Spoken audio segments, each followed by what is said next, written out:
Should I keep the foot in frame? Or? I think you should put it on the table and take the sock off. Yeah. And then we put this video on like a Patreon. And then somebody like uploads a version where the audio from the podcast there just zoomed in on the foot the whole time. It's the whole podcast, but the camera view is just your foot. It's wild that foot stuff is a thing. I don't know, because it's like it's not gross. It's I don't disagree, but that is a comment. Yeah, you know, it's like it's just like there is no context in a situation in which saying that sentence makes contextual sense. No, but here we are. I guess we are, and we're here today to talk about Silent Hill 2 Remake by Bloober Team. You know what Silent Hill 2 Remake is. I don't know why I'm explaining it. So we started Silent Hill 2 Remake, and I think the first thing that's important to note is that it is very long. Yeah. I've seen people on Twitter, journalists have played it early, like 16 to 18. I've seen some people say 20. And from us playing it, I believe, even in the further end of that spectrum. Gobbins posted on the Avalanche Reviews Discord, available at patreon.com/Avalanche Reviews, that he got to the apartment in like 1 hour, the first Woodside or whatever. Yeah. Wood Creek? Woodside. The second apartment, I keep hitting the microphone. The second apartment, but the first one in the original. Okay.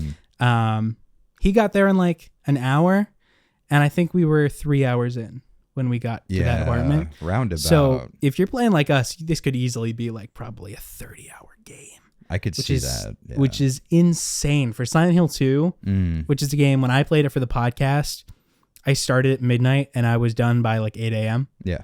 And that was like, I like took a break to go eat and like cook dinner. And that's a first time playthrough. You got to figure out all the puzzles. And I wasn't like speeding up or anything. That was just like casual playthrough. And I probably had 6 hours of playtime. Yeah, for sure. 6 hours in, we're going to be like first Pyramid Head boss fight. I feel like. And that's like a fourth of the original game. Yeah. Now, maybe all the padding's up front. Maybe the apartments are expanded and then it's just... Maybe, but it feels... But it would feel wrong if they did that. And hours-wise, we still have a fourth to go. Yeah. Or like we had a fourth and we're 3/4 to go. So my only complaint I can see having right now, that's not like a nitpick, is pacing might suck. Because 6 hours, you can fuck up pacing all you want. It doesn't matter because something is going to happen at some point and it's not going to be too far away. Right. When you're in the hospital and it's a 5 hours that you're in the hospital, that's the length of like RE2 Remake. Yeah. In the lab, in the police department, in the city, in the what's in between, what's it called? Like the subway, the sewers. The sewers. Yeah. Like that game is like 6 hours, 6 to 8. And this is looking like it's going to be like 6 to 8 in a single location. Yeah. And so I could see it getting really, really tiring really quickly. But this is Bloober Team we're talking about. We've talked before and off camera, like I went into this remake kind of excited because I thought it was perfect for Bloober Team. They I think back on maybe the Silent Hill 1 podcast or Silent Hill 2, we were like talking about the information we had at the time, which didn't look good. And you were pretty down on it. I think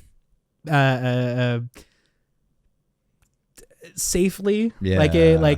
It looked bad, and I was Bloober erring Team's on the side of potentially being disappointed. Their output, even outside of Silent Hill, wasn't that great, and so I understood it. But you were like, this is like one of the worst case scenario for this game. Essentially, is Bloober Team, and I was like, I don't think they're the best option, but I do think they are the best of all the possible options. Yeah, like you could have a I don't know, Metal Gear Solid Delta is the good example. That's not out yet, but it looks to be really, really good because they have some of the original developers and they're just making the textures prettier. Yeah. And it's the same exact game. Like level design, level geometry is literally the same. Yeah. It just looks better. All the new stuff is stacked on top of the original base game. And so you could do that with Silent Hill 2, and I think it would still work. Yeah, for sure.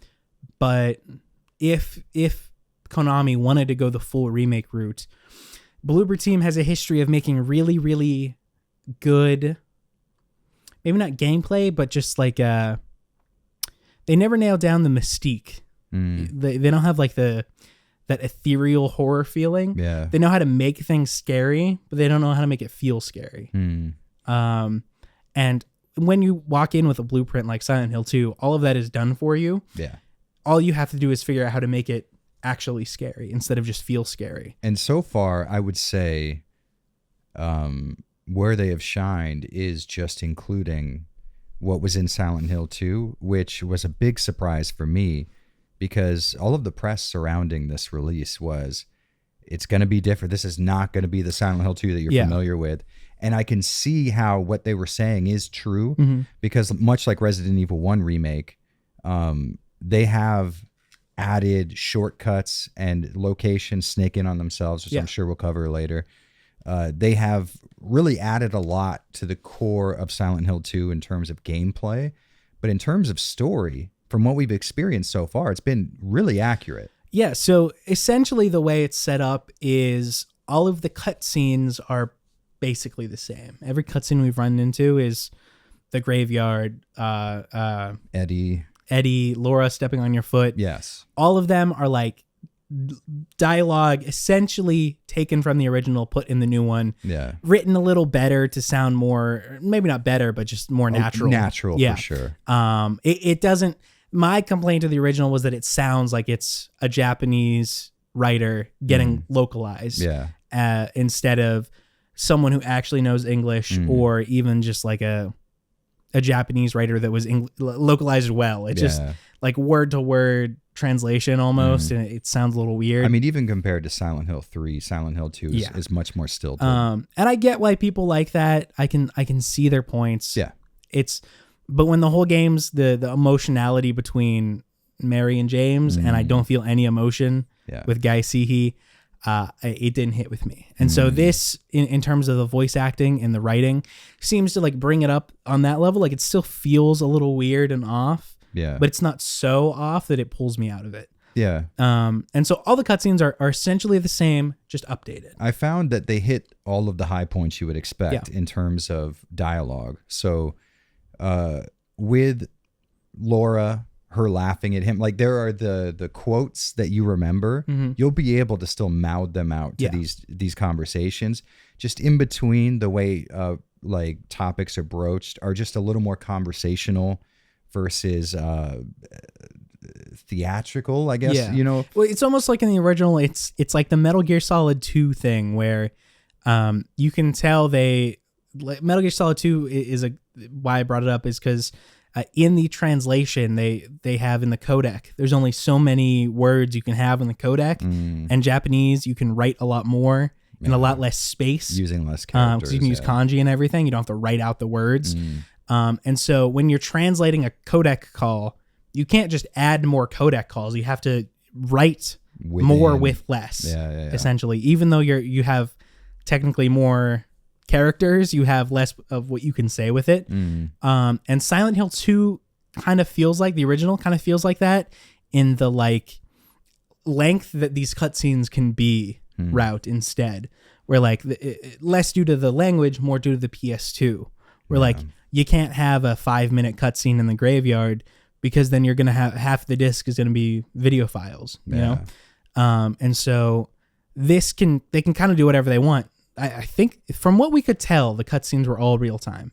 Mostly. There's like in the bathroom and shots like coming out, I think are either in engine, not like pre-rendered, like not real time, but still being rendered in real time. In engine, maybe it's pre-rendered. It looks better than the rest of the game, but it doesn't also look like it's playing a video. Like when you go into the Angela conversation, it does kind of fade to white like the original does. And what I imagine is they're swapping out cutscene models for in-game models. but it does still look in engine real time to me, at least. So we're kind of sitting far away from the TV, so there's a lot that I would be able to see better if I was like in my room, my monitor right here. And so it kind of has the effect that like it's like half. Last of Us Part 1 does it really well. You can see from PS3 to PS5. Yeah. Like when Joel's hurt going into a cutscene, he's still hurt in the cutscene. I don't think anything like that can be present in this, but it still looks cohesive. It doesn't look like the jump in the original, like you would expect from a modern game. Right. So I don't think it's bad. I think, again, if you had a Naughty Dog budget and a Naughty Dog team, maybe you could do fully real time. And, you know, maybe James is bandaging himself up or whatever, and you can see wounds or, you know, but again, Bloober team, set your expectations, set what Konami was willing to pay for this game. And I think you have still a good product for sure. For the budget, I imagine, which wasn't, I don't know. There's a lot of things about this, and we'll probably talk about this later with especially just how much more of their stuff there is in this, but it feels like a premium budgeted game. It does, for sure. But Bloober Team is not like a premium budget studio. And I would imagine with the way that Konami normally works with these non-Japanese teams that work on their IPs, they're not getting tons of support as far as production and stuff. It looks really impressive for what I assume the budget was probably. Yeah. It was probably a little more of a conservative budget than something like Final Fantasy VII Remake. And I would argue this game is leagues better looking. Well, that's also because you're in the like 0.005 percentile of people who don't like Final Fantasy VII Remake. There's no way that's true. That is everyone I have ever met loves that game. It's I don't so get. bad. I don't understand. I mean, You need to change I've the friend tried group. to start it a couple times, and I didn't. I couldn't get through like the first hour, but I also couldn't get through the first hour of the original game. So I can't really speak on that. Yeah, you're not really an RPG guy. But yeah, I would be more interested to find out the price of Silent Hill 2 than I would be like the latest Naughty Dog, whatever, you know? Yeah. Because it feels, it has almost the scent of premium. Like animation mixing, not very good. Even like just James's jogging looks weird. Yeah, you pointed out when he's running and he puts his weapon away, there's a hitch in the animation where you can tell they're switching from one state to another. He like puts his hands to his side, like his normal run animation, and then he brings out the weapon. Yeah. And so there's a couple things where like I can tell maybe if you're really looking for those signs, you can see evidence that either this is a team used to lower budget or a team that doesn't have like tons of resources to work with. But I would say to balance that out, the resources they did have to work with were put into the right stuff. I think. So I think they had a budget and they knew what to do with it, but you can see that they definitely had a budget. Yeah, you can see where areas might have suffered so that others could succeed more. There's stuff like just the environments look really great. Yes. But there's like a couple textures where it looks like 240p compared to everything else being like perfect 4K or whatever.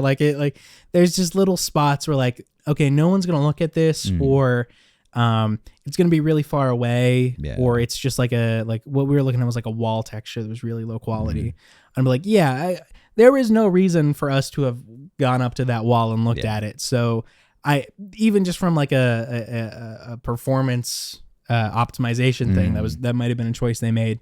But if it was a Naughty Dog game or if it was a Santa Monica or a Capcom, even like an RE engine, like that wouldn't happen. And so part of me is like, this from what we have played feels as good as like, I would say, an RE2 remake was from RE2 to RE2 remake. We used that comparison a lot while we were playing it. This feels like the RE2 remake of Silent Hill, and in terms of taking a location that existed in a very low fidelity state and then bringing it sort of in parody with real life to a degree that's both artistically pleasing and like graphically impressive. It fits that same mold, and it gets the same job done. Like the RPD, whether you do or don't like RE2 Remake, seeing the RPD for what seems to be like real life, it's pretty incredible. Yeah. And this felt the same way. Walking around Silent Hill, seeing water damage on, you know, the baseboards of shops, and like, or even we pointed out, like in the stairwell in the apartments, there's like a skylight in the middle of the like square stairwell. And when you walk into the room to begin with, you can see the light bloom and like dust and water dripping down from it. And then as you slowly pan the camera up, it does the like, I was going to say like Kane and Lynch, like real camera, like exposure being changed thing, where like it adjusts to the light of the of the window up there. Like there's some shit in here that looks genuinely like literally real life. You know, he's been going crazy about the cutscene with Mary in the hotel where you can see outside, and there's nothing really outside to look at. It's just the way it interacts with the rest of the scene, the bloom of the light compared to the exposure of the camera, and a couple things like in one of the scenes, I think it was the scene they showed with Laura in the hospital, where it's like she's in a really, really dark hallway. And so a real camera would have had to crank the exposure up. And so but James is in like a brighter room. And so when it switches back and forth, you can see they're like, you can tell James's room is brighter, or it might be the opposite. I think her room is brighter, his is darker, whatever it is. You can see that like the room is darker or lighter that they're in, but because they're in front of there and they're lit up, the actual background changes brightness because the exposure of the virtual camera changes. So like there's just stuff like that. Like that's something that would feasibly you would only think about in like a film production, where like, these people are in two different locations, so they're going to be different aperture, different shutter speed, whatever. And Bloober Team has actually thought about it and been like, okay, what would this look like if it were filmed on a camera? And so then they do that, and there's stuff that looks incredible and perfect, but there's still some cracks here that you can tell it's a Bloober Team game. And there's some Unreal 5 cracks you can see too. Shiny surfaces. Like we had our item indicators on the lowest setting and the smallest setting so that they didn't interfere too much with the atmosphere. And probably once or twice an hour, we'd round a corner and one of us would be like, "Oh, you missed an item over there," and it's just like glare coming off. It's just a shimmer off a handle on a drawer or whatever that looks like a little item icon, and it's not. Even just I was trying to get this running on the Legion Go earlier this morning, and it is not great. Not that I expect the Legion Go to be able to play any of these games really, but when your competitor is like RE2, 3, and 4, which could run on they literally run on an iPhone. And then Silent Hill 2 Remake is running at like 14 FPS on low if you don't put DLSS or what's AMD's version? FSR. If you don't put FSR on, literally unplayable. And so when that, I don't blame it for that. But then when your competition is again literally running on my iPhone, I have RE4 Remake, and I can play the whole game. You can tell, it just there's certain things that suck because it's Bloober Team, and not specifically because it's a Bloober Team, but just the budget they have worked with and the budget they were probably given. It reminds me a lot of the Alone in the Dark remake, which I think is on. I love talking about scales. I'm a big. Where is it on the scales thing? You got this whole time. Every piece of food he's gotten here in Japan has been like 7 out of 10 probably. Yeah, not as good as the one I had in Copenhagen, but it's pretty good. But you have RE2 Remake like on the premium side, and then you have on the other side, I think the Alone in the Dark remake. Like it's trying to do the RE2 Remake thing, but they definitely didn't have the budget, and they definitely didn't have the team size, and then they all got laid off anyway, so whatever. But you could tell that they were shooting too high. And I don't want to stray a studio from shooting that high, right? Because it would be a worse game if they didn't shoot that high. But there's still going to be issues that come with shooting that high and not having the team or the money to back it up. And Silent Hill 2, again, on the scale, it's like right in the middle. But I think it's important to note that none of that really hurt the experience. I don't think it was more us looking at these things and being like, oh, that's weird how that shined, and we thought that was an item. We didn't like very nitpicky. Yeah, it didn't like degrade my experience. No, for sure not. So far, Bloober Team. This is back to like how I was talking. Why I thought Bloober Team was right for this project was because all of their games that they have made are so focused on being scary and jump scares and just like weird, freaky enemies and like interesting design and like stuff that's like you wouldn't think to do on a gameplay sense. Yeah. And then Silent Hill 2, the original, being perfect on the like all the stuff you couldn't like a producer couldn't tell you, hey, work on this for 2 weeks and show me the results. Yeah. Like it just has that Team Silent vibe, that aesthetic, that the feel to it. I think so. And I don't think Bloober Team has ever got it perfect in any of their games. No. But they didn't have to do it for this. And then they bring their horror experience with them. And so there's a lot of stuff that I don't think if you gave Team Silent 10 years to work on Silent Hill 2 and an infinite budget, there's stuff I never think they would have thought of to do. Like having the enemies, especially the mannequin enemies, run and hide from you. Yeah. Explain like how they just... So in general, the mannequin enemies would like aggro to you if you were a light source. You have your flashlight on in the original. And it was kind of creepy seeing them come out of the darkness, especially at Woodside. You're walking down a hallway. Your flashlight can't illuminate the entire hallway. And then from the darkness comes this mannequin. And that is preserved, but then added on top of that, when you run into a room, the mannequins stay still until you're right on them. And the game is smart enough that when you target them with your reticle, that's when they come after you. You can't get like a free shot off like that. I mean, you can, but you can't do it to where like you can exploit it. You can kind of like it feels like they're smart enough, like the actual individual enemies can tell, because if you just pass your reticle by and just look around the room, they're not going to do anything. We missed them quite a few times, just multiple times. Yeah. And not even when they're hiding or running away, just like before they're activated. It has like the SCP-173, like kind of when you turn, they'll move, and when you're not looking at them, they'll get a better spot to attack you, kind of thing. But that's sometimes you'll run into a room and they'll see you have your gun drawn, and they will run away. Yeah, and then we'll walk into a room, and there was a time when one of them ran into a room, and then you kind of like peeked in the room, and I was like, "There's no exit there. He's got to be there."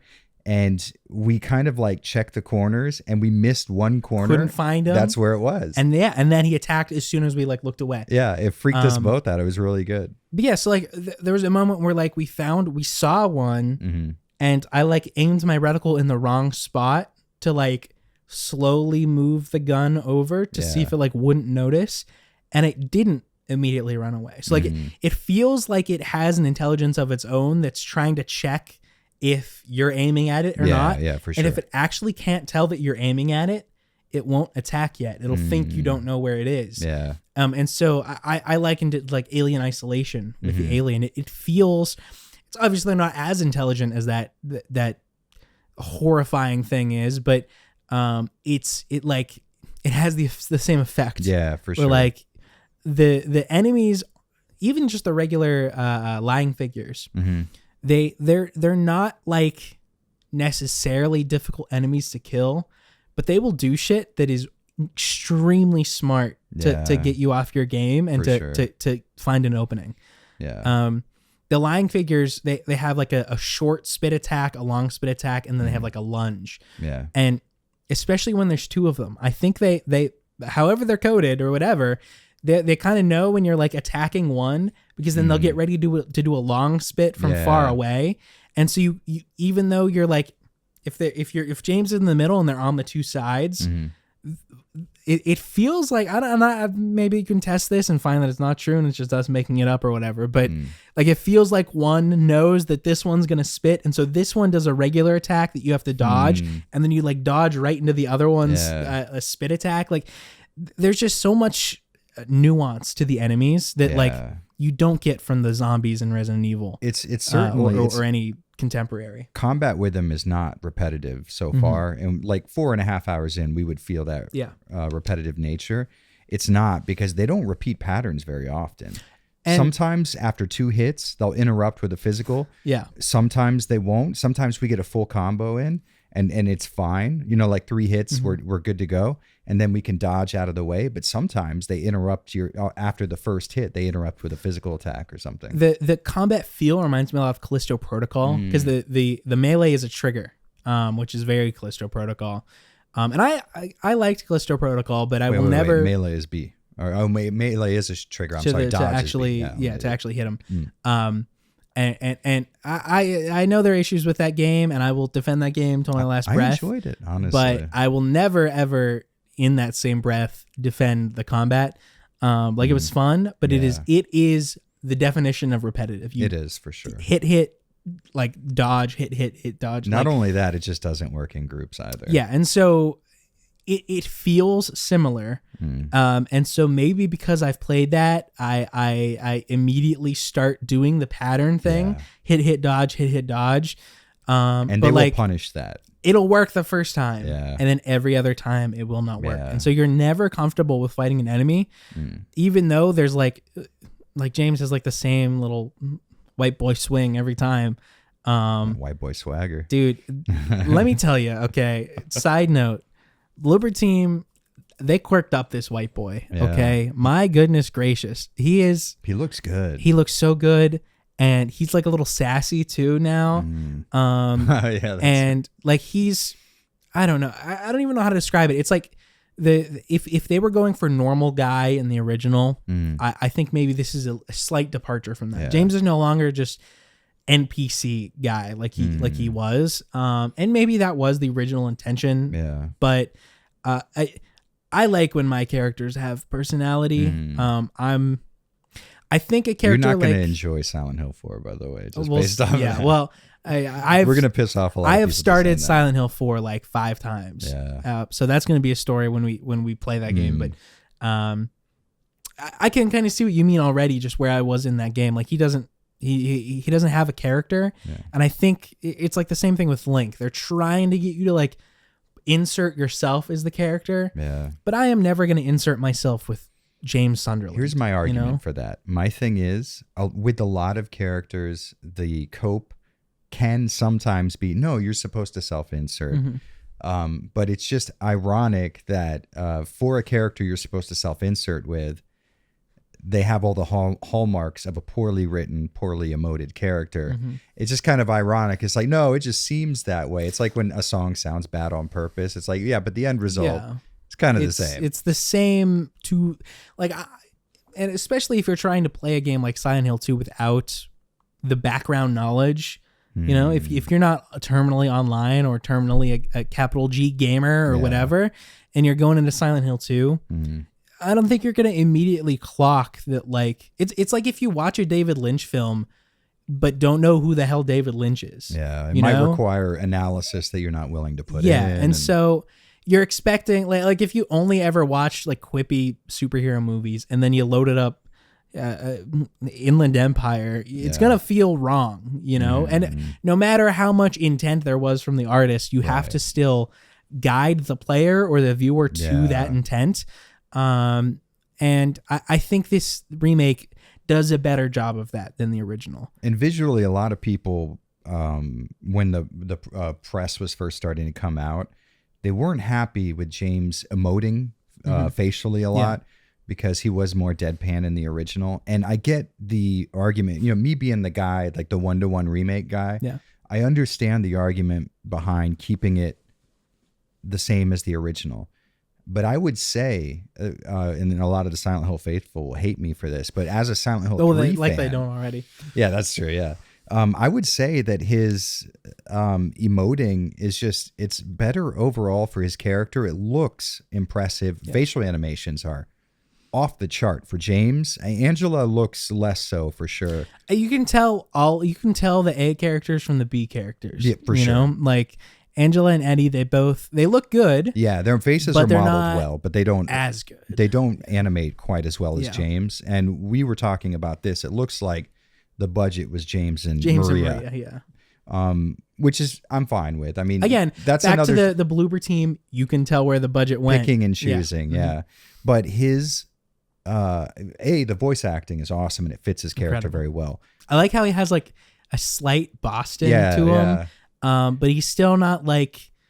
He has an accent, but it's not like his voice isn't his accent. Yeah, you know, yeah, it's for sure. Like Joel kind of falls into that. I feel like with Troy Baker, he's trying to do the Joel the whole time. A lot of people like the original Silent Hill because it was just kind of regular people in the booth talking like regular people. Yeah. But I think because they were regular people, they also didn't know how to act. Then Troy Baker funnily enough, Troy Baker again in the Silent Hill 2 HD edition. Yeah. I liked it better because he actually knew how to act, but then he was acting. He wasn't trying to sound normal. Yeah. This new cast sounds like they're acting, but like they're acting trying to sound like just a normal person. They're not overacting, and they still have the capability to act. It comes across as convincing for sure, and more natural sounding. The graveyard cutscene, James just being like, "Yeah, I guess I just don't care."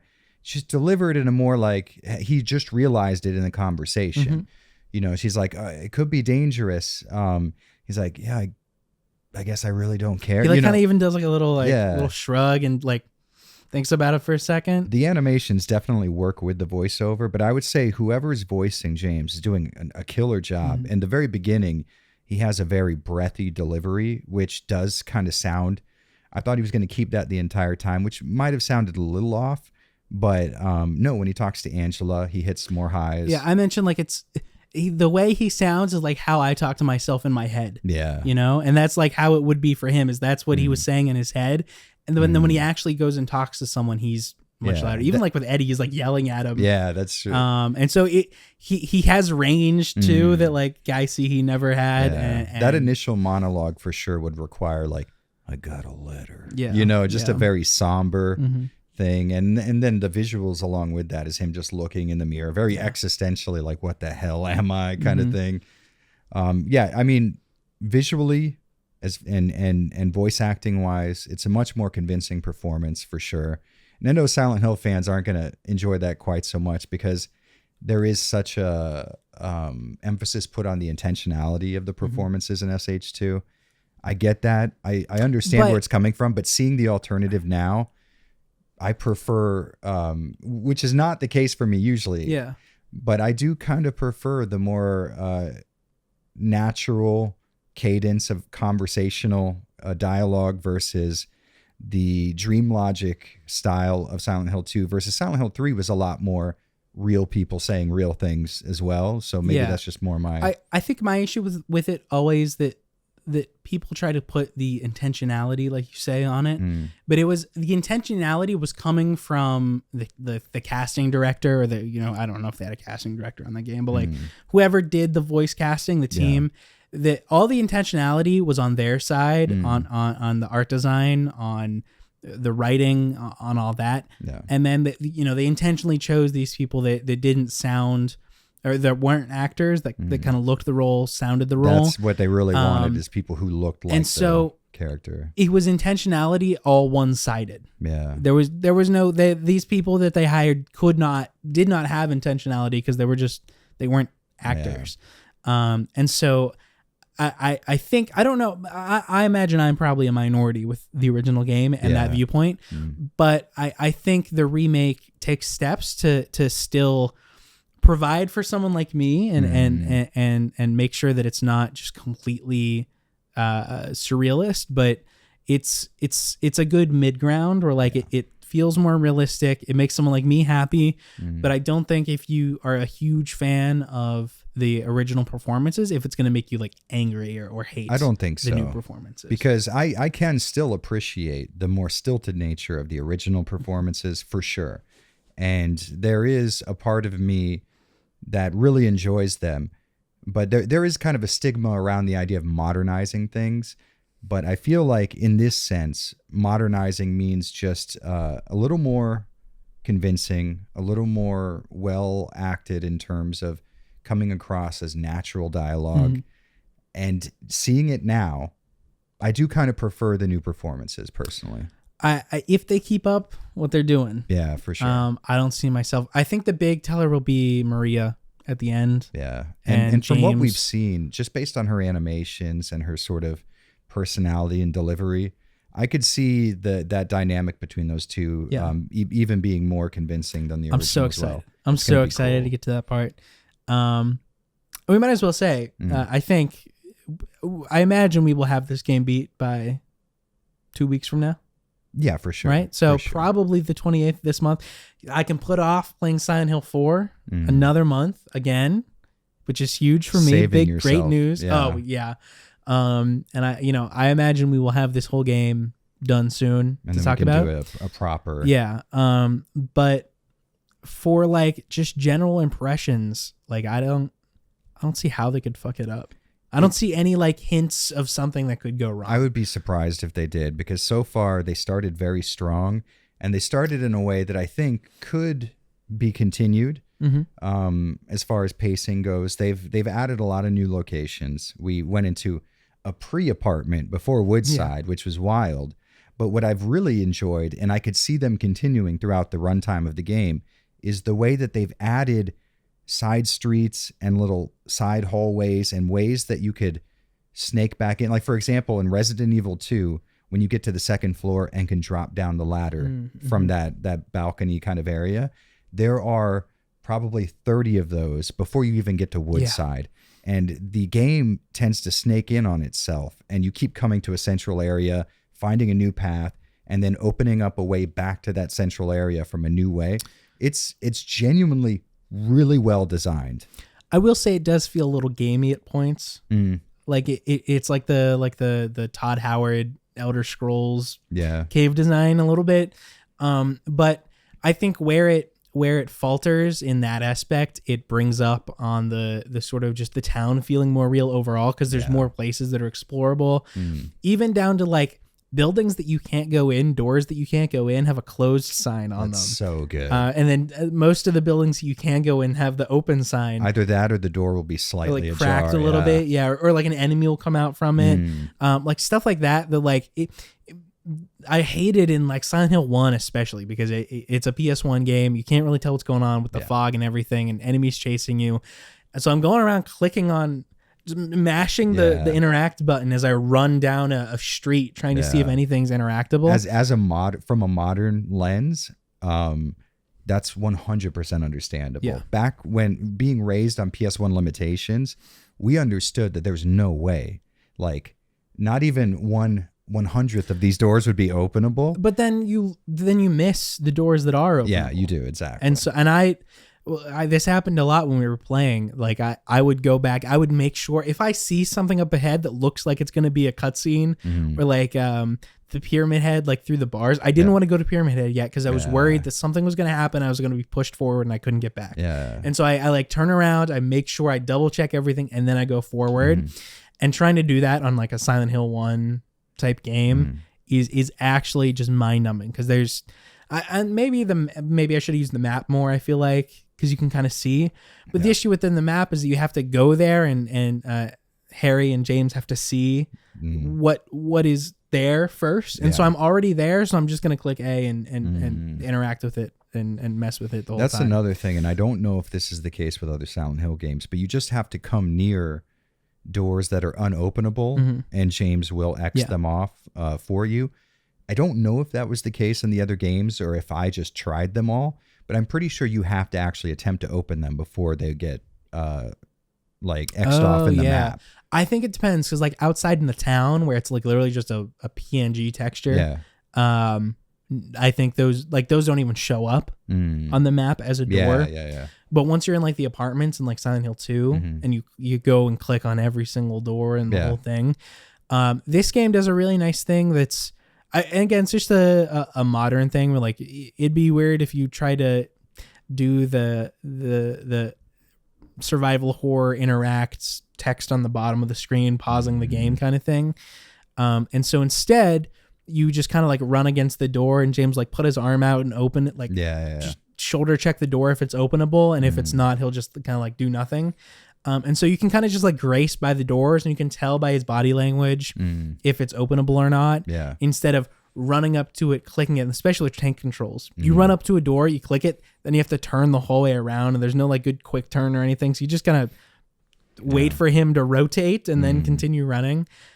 It just feels quicker. And I think if you took the original Silent Hill 1-to-1 and gave it the new controls, it would be like a 3-hour game. Yeah. You know, you just grace up against the door. If there's something there, you don't. That might be my problem with Metal Gear Solid Delta when it comes out, is that like the controls make the game so easy and it's so easy to navigate. And I've beat the game in 5 hours. Yeah. You know, that's actually another good point. We were pretty consistently challenged the entire time. Oh yeah. And they did a really good job. Like, so one thing about Silent Hill is resources are far less limited compared to Resident Evil. So, you know, you can finish Silent Hill 2 or 3 with like hundreds of rounds of ammo across all of your weapons. That was one of my big complaints. Yeah. It's a very easy game as far as difficulty is concerned once you figure out how to do things. Yeah. But so far in Silent Hill 2, we're coming across 2 and 4 bullets at a time. Yeah. They're doing a very good job of regulating the resources. We would have like 4 health drinks, but they would introduce combat with like 2 lying figures or something. And we'd be down to 2, and we might find 2 on the way to the next fight. And it doesn't do the Resident Evil thing where you have a hallway with a bunch of doors, you go through other rooms, it gives you a shit ton of stuff, and they're like, okay, there's a boss fight once I go through this next door. You know, like ammo they're priming me up for this. And maybe it's just because, you know, the RPD doesn't have that effect, and so I'm comparing like the lab, like Mr. X fight to like the RPD style apartments, I guess. Maybe that's being a little unfair and that happens later on. But right now it feels like they'll give you, like, you'll feel like you have a lot. Yeah. Then they'll put in a combat encounter and then you don't use much.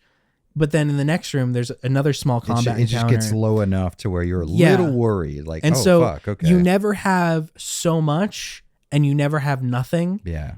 And sometimes it'll give you a lot, but then it doesn't punish you with a huge combat you just sort of organically situation. Burn through it's just up and down. It goes up a little bit, goes down a lot, goes up a little bit, up a lot, down. Like it doesn't feel orchestrated. Which is ideal for survival horror specifically because you're not supposed to run out of resources necessarily. You're always supposed to be stressed that you're going to run out of resources. Another thing about the combat that I really did like is just how it has the weight that I want it to. I say one of the things I like, but that is another complaint I do have, is that the animations in combat, they feel a little low budget. Like there's not, especially the animation mixing, like we talked about with running, you can kind of feel it in like switching weapons, or like James kind of puts the plank like in his jacket. But it does like people are angry at like Star Wars Outlaws, where like Kay Vess, she goes to like a checkpoint, she like puts her head down and puts her hands in her pockets, but she doesn't actually have pockets to put her hands in. Okay. And so if you turn the camera around really, really slowly and look at her, her hands are just like sitting there. Like it looks weird from the front. Okay. When you're looking at it from the back, it looks great. It looks fine. From the front, it looks kind of bad. Yeah. James has the same thing. Like if you have the camera pointed at him and he puts the plank away, just like disappears just right in the center of his fucking sternum. And that's something I always love that The Last of Us did. All of your weapons are visible all the time, except for like changing out your pistol or whatever. Yeah. All of your access wheel is just right there. And that feels so good. Like Red Dead Redemption 2 does it so well. Yeah. But again, these are the biggest studios with literally there's probably 5,000 people working at Take-Two, working And on GTA 6. Little details like that can add so much complexity Yeah. to like animations, having these things properly move with the character model. And so I don't blame Bloober Team. I'm not taking points off. These are all nitpicks. I'm just noticing it. Yeah. Yeah. So far, we're looking at like game of the year. As far as I'm concerned, I think you agree. I would say we're looking at a much better gameplay experience because I enjoy the survival horror mechanics of just running around, collecting items, solving puzzles. And while I enjoyed the hell out of Alan Wake 2, had a lot of issues with it, but I thought it was awesome. I think Alan Wake 2, you see the same thing with Silent Hill 2 Remake, where like all of their money obviously went to building up the story, the live action sets, the just how like the weird thing, like the in-game like live action projection stuff they're doing, like really weird, really wild stuff that they were trying to attempt with that game. Yeah. And then when it came to like developing a good feeling combat system, it was like, well, does it really even matter? Yeah. Like we don't have much money left. Let's just, And pacing wasn't exactly amazing. Yeah. And so it's like the reverse of that, where like Bloober Team has this amount of money, they put into certain things. Yeah. And I honestly, I couldn't tell you if I think like Bloober Team did a better job budgeting than like Remedy with Alan Wake 2, but they feel very similar in that sense. Or like I'm comparing it a lot to like The Last of Us and RE2 Remake, which are like the best of the best. Yeah. I think on a quality level from moment to moment, I think it's pretty on par with Alan Wake 2. But that's also crazy to say for Bloober Team. Yeah. You know? Like that is and Konami and the Silent Hill series. Yeah. You know? Yeah. Remedy, I can trust that they make good combat. I can trust they make a wild story because that's what they've been doing for 20 years and all of their games are good. Yeah. And Bloober Team just kind of, I don't know, they didn't come out of nowhere, but I certainly wasn't expecting this to be like in the medium. Good. You could see elements of these are Silent Hill fans and they understand how to format a game relatively adjacent to that style. But now we're seeing them very successfully recreate stuff that it may not seem hard, but imagine you're a game developer, the amount of nuance that goes into carefully and meticulously keeping player resources at so that they have enough, but they're never over encumbered and it becomes easy. That in and of itself is such a wild job. Yeah. And they handle it so even better than the original Team Silent, I would say, for sure. These people have a very deep and detailed understanding of what makes Silent Hill good, which makes them really ideal for going in and improving things. It feels like someone like Team Silent, there were some issues with their game and that they didn't notice them because they've been working on the game for 2 years and this is literally their entire life and all they know is this game and they put it out and it was a really good game, but there was no one like from outside that came and was like, hey, there's some things I noticed that you could do better. And Silent Hill 2 Remake is like that team you would have, like the consultancy group you'd hire at the end of game development to come in and be like, or QA testers or whatever and be like, okay, you're fresh eyes on this.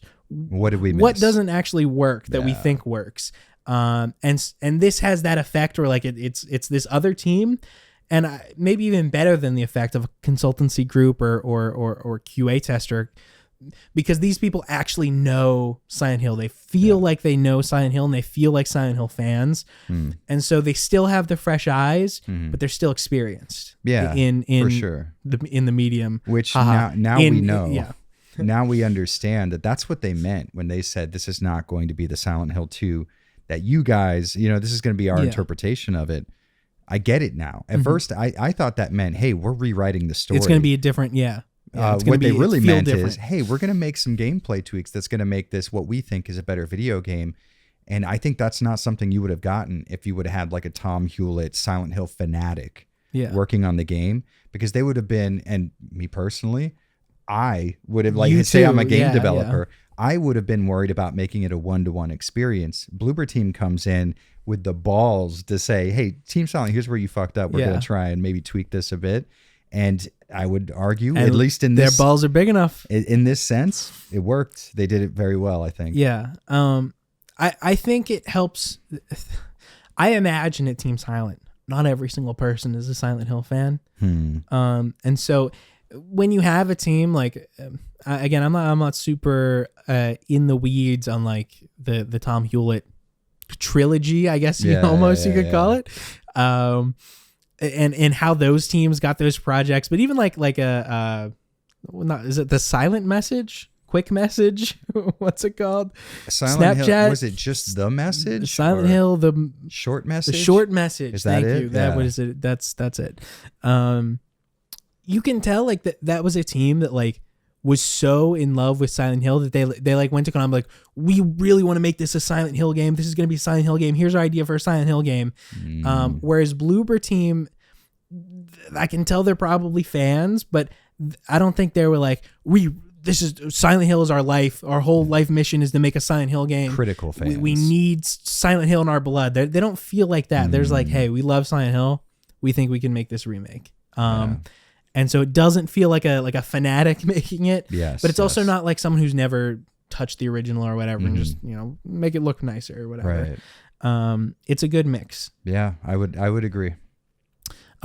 I think one of the slight issues I do have with it so far is just the kind of the stringing along of events, I think, from one place to a next. There's a good example or a way to explain this is like there's these points in the map where you can interact with like a scene or like there's an underpass, right, that you come across very early, and you can click on the little area and the camera will like go back and James will stand there and it'll like, it has this distortion effect going on. And like I hope it leads somewhere. Me too, because I don't know what that means. Because it just feels weird right now. And like, I don't get why it's there. And then you'll have one of those. And then you'll also have a moment like the first time you see Pyramid Head through the bars. It's like, fuck, like they knew how to nail that. Yeah. And then you'll like go into a couple rooms over and it'll have, we talked about this for way too long yesterday, but there's like this weird reflection through the bars. We're like, man, that Pyramid Head like part where he's on the other side of the bars and your like flashlight dies out a little bit, very obscure, and all you see is like the shining red luminance of the helmet, and like that's crazy. And then you go over on the other side of the map and like the flashlight through the bars looks like ass. It's just in fear of sounding like a broken record, you can tell where they've spent the money. All the money's going to that Pyramid Head scene. And then, oh, well, I guess there are also other times where you would look through bars, I guess, whatever. Just, give me a shadow map. Like, yeah. And I would sacrifice one for the other, though. I think it's good, but that's also worth pointing out in the sense that if somebody is watching this and they want to purchase Silent Hill, they have sort of a complete idea of what we experienced, warts and all. We're gonna naturally try to equally talk about, I think, just as humans, like 50% pros, 50% cons. Yeah. But the cons, like the how much they harm the experience is like 1 or 2%. Yeah. And then how much the pros improve the experience is like 98% of it. 100%. And so I even just so far as we've talked, I think we sound a little critical, but like, well, because we're so positive, like internally, I'm so positive on this game. I feel almost like I have to, for like credibility's sake, include some of the things that have bothered me. Fuck, man, it's so good. It's so like good. Like just from a like loading it up. Okay, I like to think I don't get affected by hype. I get excited. I get really excited for games. Yeah. Like I'm almost negatively affected by hype. Yeah. I get like quote unquote hyped, but like I'm not actually. I'm not hyped and like, oh my god, this is gonna be the best game ever. A lot of people convince themselves they're gonna like it before it ever comes out. I'm more excited. I'm like, I want it in my hands. I want to see what it's like. I don't care if it's good. I just want it. And so I get excited. I don't think I get hyped.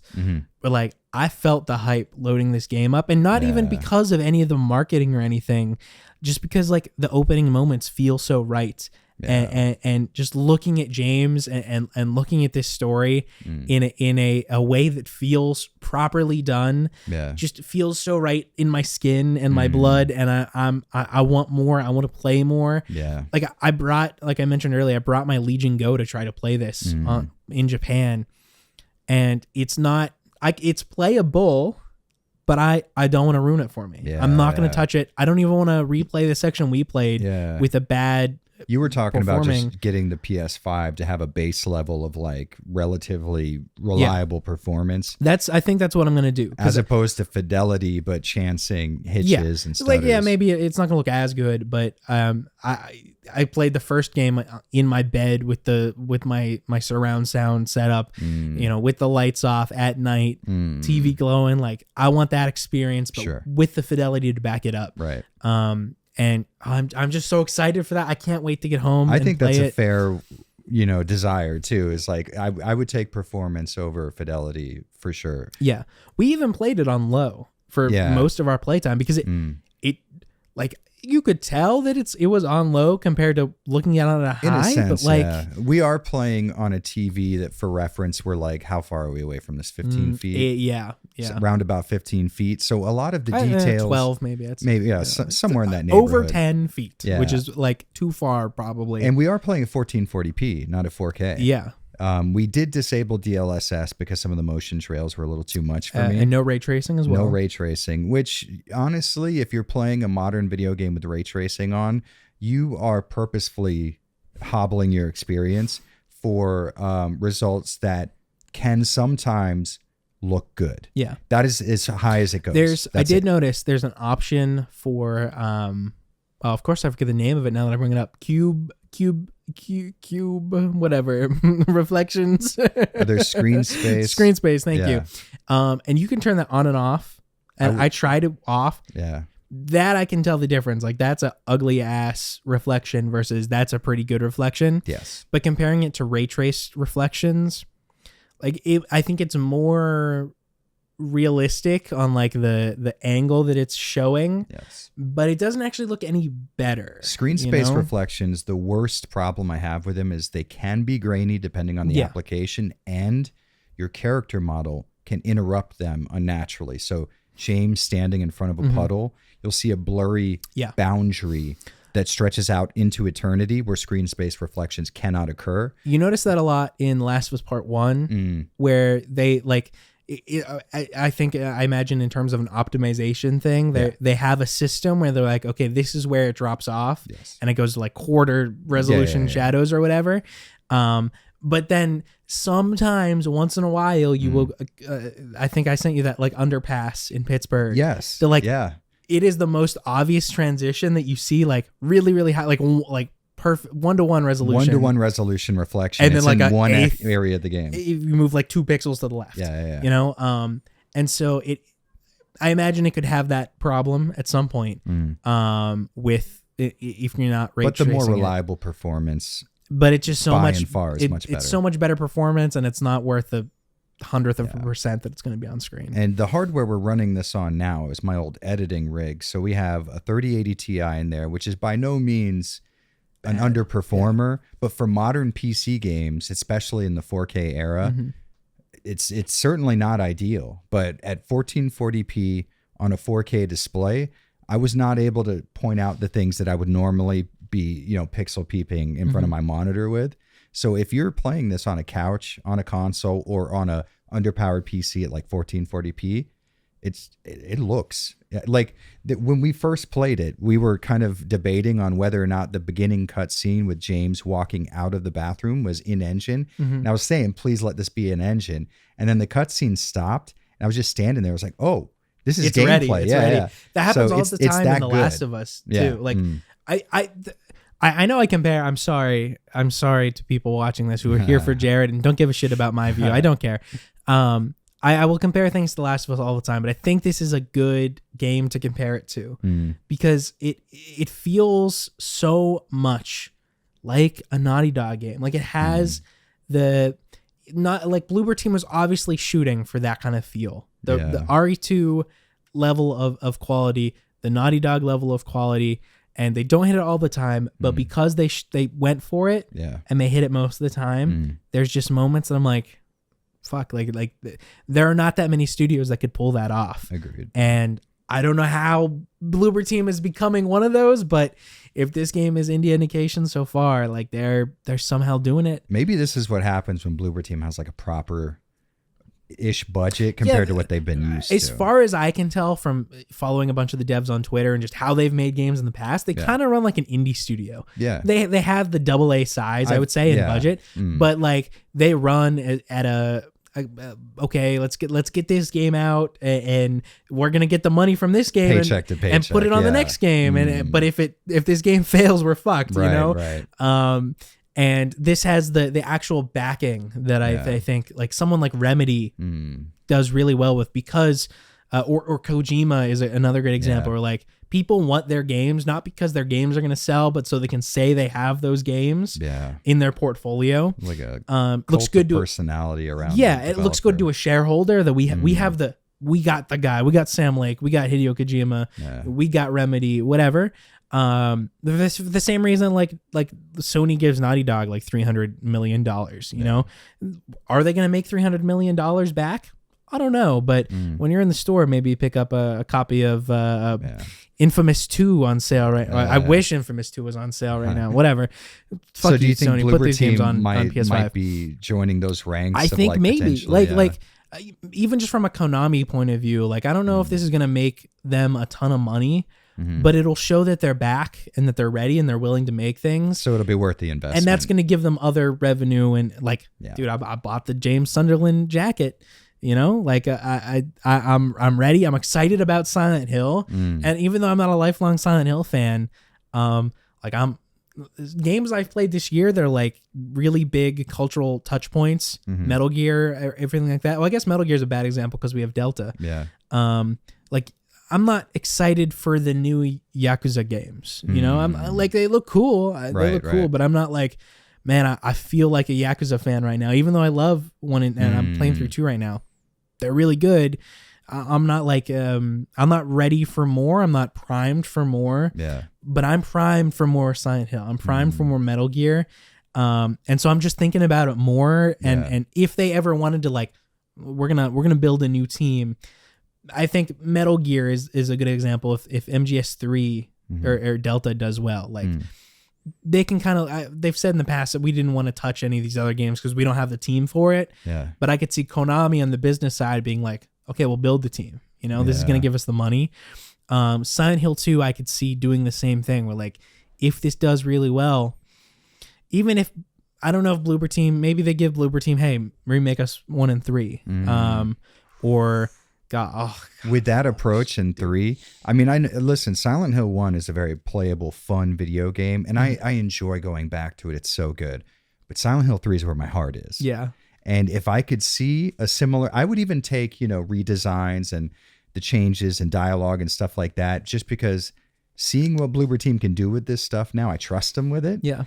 And I think a Heather Mason with the glow up that James has received. Oh my God. Oh. Just it would be dreamlike. And you know, speaking of, we haven't even touched on this yet, and I think it's because it's so like accurate, but the music is incredible.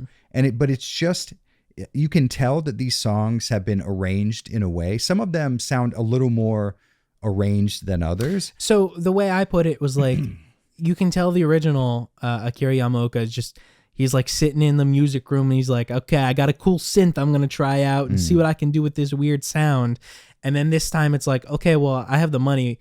Why don't I just go for like an orchestra on this piece instead? Yeah. Like that kind of choice where like, maybe he wanted to do it back then, but you don't have the money. So instead of making it the big orchestral piece, make it the weird synth piece to make up for that. Yeah. And now he has the money to do it a different way. But yeah. So they sound accurate to the originals, but in a higher fidelity and with some musical changes that I think are mostly really good changes. The song that, or the kind of tune that plays in the clock room, where it's almost sounds like a clock hand, like shock, shock, like a very like deep bassy kind of sound. It sounds incredible here, like better than the original. And Laura's theme has been great. I've enjoyed the entire soundtrack. Yeah, we listened to the. Did we talk about this last episode or not? But we listened to the. No, we didn't. They released a preview of every track. Yeah, and so like 30 seconds of each track. We listened to it for a while, and it was like, this kind of transfers into one of my actual complaints about this remake. But because everything's moneyed up, it's premium. It's I don't have any complaints that it's more premium of an experience, but it loses, there's no way you can even keep this feeling in a remake, but it loses that like PS2 grime to it for sure. In the music, again, Akira Yamaoka in the studio, instead of the brick in the washing machine, he's using the string quartet, that's a choice, but part of it's better because now it's like maybe that's what he really wanted to do the whole time, but part of it's like, well, kind of like the brick in the washing machine. You miss a bit of that dirtiness, the rawness. I get that, and you can feel that not just in the music but the whole game. Yes. Like the coming up through the darkness, the mannequin just standing there doing nothing until you get close enough. Like that's creepy as hell in the original. That was one of the things that like I don't get scared by much. That actually I could feel it in my heart a little bit, and it happens here, and it feels good, and it doesn't. I don't have a problem with it, but because it doesn't have that like grainy, like you can't see 2 feet in front of you because we can't render more than 2 feet in front of you. Because there's just nothing to grasp on at all. So you're like literally walking up against walls in the original and things like that. Like it has that unapologetically lo-fi feel. Yes. And you're bringing this now, and you couldn't make it feel like that, but I'm still missing it. Yeah, the limitations is what built up the original really well, and without them, it's a different game for sure. It's almost like there's limitations on what they could do back then, but now there's limitations on how good they have to make it. Yeah, I can see that for sure. And so, just from the music to the way it looks to like the way he moves to everything, there's something lost, and I can't like give the game. I can't give it a lower rating for that because I'm not rating how well it makes the feeling of Silent Hill 2 into a new game. Like that's part of it, but I'm also rating it as a game. And if you pick up the game and play it, how does it feel? Is it a good experience? Yeah. Can I say, hey, this sucks because it's not a PS2 game? Yeah. Especially when part of my complaint of the PS2 game is, hey, this is a PS2 game. It sucks. Right. There's no perfect combination of both, and I trying to get that from them is futile.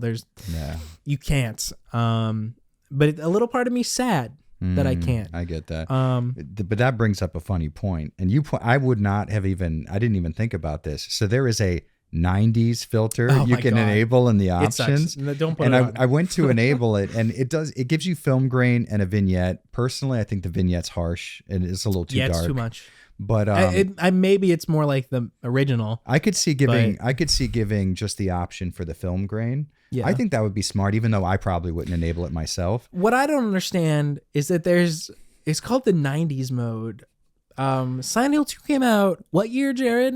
What, like 2002? 2002, I think. 3 maybe? I wasn't. No one was playing Silent Hill 2 in the 90s. Yeah. So why is there a 90s mode? He was so pissed about that. Call it the I don't know, like Delta. It's called like the classic. Classic mode filter or whatever. Yeah. Like 90s mode. Even the first game came out on like what 99. I think there's a lot of like upscaling fanatics. They were like, "What the fuck is this?" Yeah, it just makes no sense from a naming perspective. Yeah. Before we even knew what it looked like, Benny was like, "Don't enable that 90s mode. Are you out of your mind? Yeah. 2000s mode or nothing." And so, I think I would use more of the mode if it was a more granular option. Yeah, Like, yeah. I think the film grain, I like the film grain, but it's too much film grain. And then it desaturates the picture as Yeah. well. I kind of like that. I like how it looks, but it does it too much. And I like the vignette, but it does it too much. So if you gave me like a low or medium of each setting, Agreed. you know, That'd be medium nice. on the film grain, low on the vignette, high on the vignette, whatever, I could see myself using some of it. Yeah. But then, like, once you have that many options, you're like just kind of asking me to curate my look of the game. I just want Bloober Team to do that for me. You know, make the game you want to make how it looks. Because if I end up making it look shitty, and I come away from it and it looks shittier, I'm gonna blame subconsciously, consciously I might not notice it. I'm gonna blame Bloober Team that it looks shitty. Yeah. You know, so that actually that brings up a good point though, because the amount of control you have over the gameplay element or visual gameplay elements, wild. Well, you don't get it graphically, which is strange. Like there's like a lot of good menu options, but none of them feel like they really do anything looks wise. Like it kind of looks like the same game on low that it does on ultra. I'll have to definitely get it down in my room and stare at my 32-inch monitor like this to get some good. But like when we went from medium to low, we noticed such a little difference that we just dropped it back to low for the performance again. But back to what you were saying, like the gameplay elements that you can change. It's genuinely staggering because, you know, games will allow you to turn off the HUD or turn on the HUD. This allows you to turn off each individual HUD element. The reticle, you could change it from a dynamic RE2 remake style to more like a dot, which I prefer the dot personally. Even though you do lose a bit of functionality when you're like critical chance. We should test that because there's maybe it was the Alone in the Dark remake. There's some game that had the RE2, like you have to stay still ADS and then it like the reticle shrinks down to be accurate. There was some game, I can't remember what it was, that had that, but it actually didn't do anything. Like it was just the reticle and it was still as accurate no matter what you did. So I can't wait until information comes out for that. But it's great being able to disable ammo counter. Or enable ammo counter. Dynamically. Disable reticle. Or leave the reticle but disable the blood splatter effect over the screen for low health. Spit splatter, You have a wild amount of control over how the HUD elements work, how a lot of the like graphical elements. I mean, the accessibility options are incredible. It's I'm past the broken record. I'm beating the horse. The horse is dead. I'm blowing the horse up. Yeah. But like it's got the Naughty Dog menu, man. Turn off every single HUD element. 500 accessibility options. We didn't actually really go into the accessibility options, so I wonder if there's like the accessibility options might look like a lot because there's like colorblind mode with 3 options and then change James's color, change Mary's color, to like just bulk of options. There might not actually be anything meaningful, but at the very least there's still a lot of options. The effort was made for sure. I mean, being able to, and this was incredible because disabling the item interface indicator, great idea. I would probably want to have that, although this game thrives on hiding items in the environment. But, so what's the best middle ground? You can control the size and behavior of the item indicator. So we had it set to where it was just a dot on the screen, so it didn't interfere too much with the immersion. I'm pretty sure you can like make it a button too. So if you want to do like Last of Us, and how like you can either see the items will glow and like the little pop up of the button to click will pop up, or just a little dot, or nothing at all. You can tailor the option to what you want. I do kind of wish though, back to like us making the experience worse for ourselves. I like that there's options, but I think the way to get rid of that feeling that maybe, you know, like we mentioned earlier, like the tiny dot, you can kind of confuse for glare sometimes. Yes. And so that feels bad, but that is our fault. So maybe if Bloober Team put like a, default option or Bloober Team recommended, like recommended setting, we think it should be on medium, and then you can move it if you want, but like on the menu it's like this is the recommended one. I think that would do a lot just for like the general audience playing it, that it's like, oh well, I don't want to see the If they went into that menu and turned the items off, and then they don't find any, they items, would miss out on so many health drinks. I would have too. Yeah. So there's a part of it where, like, you can make it worse for yourself, but I want it to be worse. Yes. And I think I wouldn't, unless we were doing this podcast. You know, if we weren't doing this podcast, I was playing it at home. I don't think even I would think like, maybe this setting being like this is actually making it a worse experience for me instead of better. I tend to, when I go in and disable like HUD elements, I understand that I am going to be handicapping myself in some way, and I'm willing to drop that for increased immersion, atmosphere. So I understand that going into it, but I do get that most people aren't going to care. But it's very rare that someone like me who likes to disable HUD elements is catered to in such a granular way. I would agree with you on what you said just before, like that. I like the granularity. Yes. I think someone like you that's turning off recognizes that. But if I'm not mistaken, when you load up the game and you're choosing your options, part of the like pre-game options are how big do you want that? Like that's in the, when I'm loading up a game and it gives me the options before I start the game, I'm expecting those options to all like your work no matter what. You know, like when you load up Ghost of Tsushima, this is a big complaint I had of the original. It brings up the big menu. Do you want to play with Japanese audio or English audio? And I was like, Japanese, obviously. Why would I not want to play with Japanese audio in the Japanese game? And then I loaded in and all of the mocap is in English. And it sucked. I was like, they fixed that in the director's cut, which I like. Interesting. But that was really bad experience in the original. So without playing the game, you wouldn't know some of these options, how they might negatively affect things. If it wasn't in that menu at all, or again, just write that it's I don't understand the issue with transparency with that, because there's a menu that explains each of these things. Just say, hey, it's English mocap. You know, it's going to be English. Include like animations are English. A little indicator that shows like this is recommended. It's something like that. I get that. I think could help, but we have talked about this for like 10 minutes, and like this is like the smallest issue ever. It's very small. There's so much. When my stuff video here. comes out, I'll have 25 minutes just on what we just talked about. And I think it is important to note again, like most of this podcast is going to be negative, but it's because we can't. There's no because the default because like. We need to at least temper things, because otherwise it is just all positive. Yeah. I mean, the fact that you can not only disable subtitles, but enable them, change the size and the font. Holy shit. I will say the font, another nitpick. It's not a very attractive font. The font is ugly as hell, and they have a font option, but it's just like bold or dyslexic version. There's no like, if they had like Arial Black or God forbid, The Last of Us, Din Condensed is the best subtitle font ever made. Din Condensed, I use it so often. Such a good font. My favorite font. I've used it before in video, but in The Last of Us retrospect. It best subtitle font. Just give us like something, because the font, the subtitles, I always play with subtitles on every game, no matter what. They were so ugly.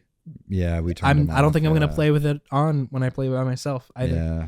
But we should probably speaking of fonts, we should give a little shout out to Gobbins, who I think might be the first to discover this might unconfirmed as of right now. I'll go on Twitter after we're done and I'll scroll through my For You page. And if it's not there, Gobbins is the first one. Breaking news.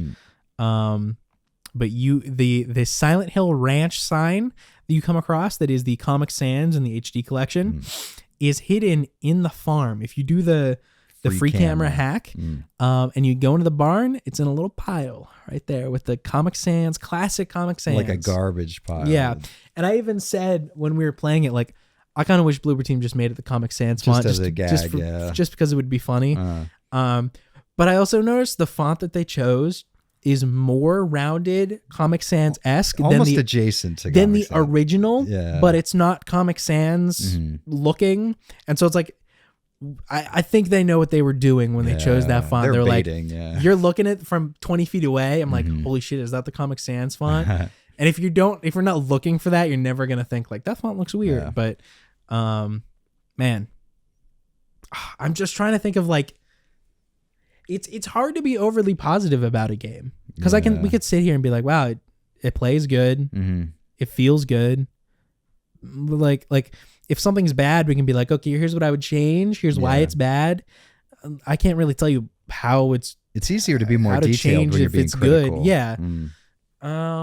Man, like everything just down to the way the art direction, how things feel.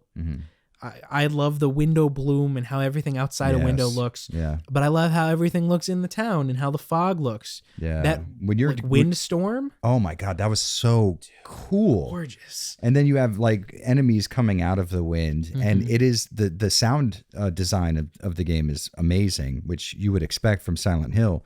But during that weird fog windstorm thing, the sound effects were putting me on edge, and there was like a sort of violin draw, just like a high pitched kind of eerie sound.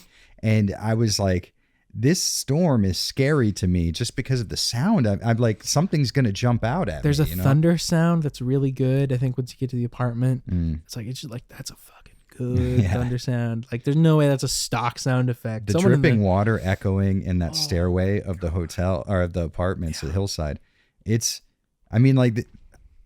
Like I said before, I started out very skeptical of this, and I can easily tell you right now, 4.5 hours in, that if the pace has even continued somewhat, like they could still stumble a few times. Fuck the game up for me to be more negative. It would be wild to me if this wasn't my game of the last few years because of just how well it's been handled. Oh my God. And how like high quality the visuals. I would say this trumps RE4 Remake by leaps and bounds. This is a generational leap compared to RE Engine. And okay, I do agree with that actually. RE Engine started to show its age after RE. I mean, RE2, RE7, even RE2 was a very grainy, overly aliased look. Yeah. I never get why people are like, oh man, it doesn't look good as the RE engine. Because like the RE engine looks like ass sometimes. RE engine is very good at being efficient with resources to make, like for example, RE7. Yeah, RE7, a lot of stuff looked really good while you're running through the house, and then you stop and look at it and you're like, that is the lowest resolution. When the RE4 demo was out, I don't know if you were there and I streamed it. Yeah, I remember that. I spent like 20 minutes looking at the rags on the ground. Someone in chat was like, why are you doing, no one is going to look at this. This is why I hate your channel. You always focus on this thing. And I'm like, I saw it. I mean, so obviously somebody would see it.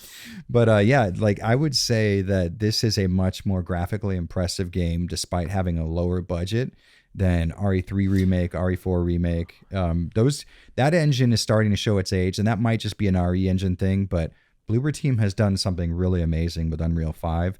I would say this is on par with Dead Space Remake.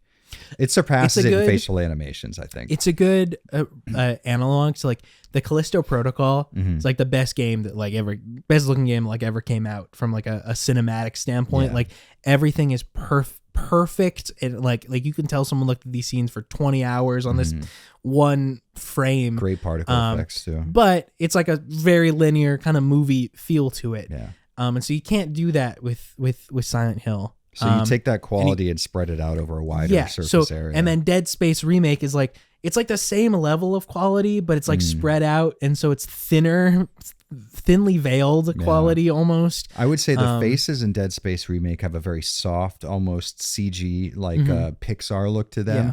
Whereas in Silent Hill 2, this is a much more photorealistic looking experience. And I really enjoy that. Like it is that gritty real life look that often gets clowned on Twitter. Not everything has to be gritty and realistic. Silent Hill 2, this was a good move, I think. Yeah, I mean, the other option is how the original looks with the gritty lo-fi effect to it that most indie games try to do and pull off really well. But you couldn't, if you're gonna remake Silent Hill 2, but you're gonna make it look like a PS2 game, like there's no this was the right way to go, and it is coming from a video nerd. It is more impressive to me than other than Dead Space Remake. That's probably the only game that I've played it's on par with. But in terms of like a photorealistic picture and really focusing on lighting, we did play it with HDR enabled, which I would recommend. because the contrast between the brightest brights and the darkest darks, it's just outside is like pure white because it's fog, and then you go inside and it's pure black. And we're playing on an OLED, which is another. We are kind of cheating because the blacks in the game are just the lights are turned off. Like there's no bleed through at all.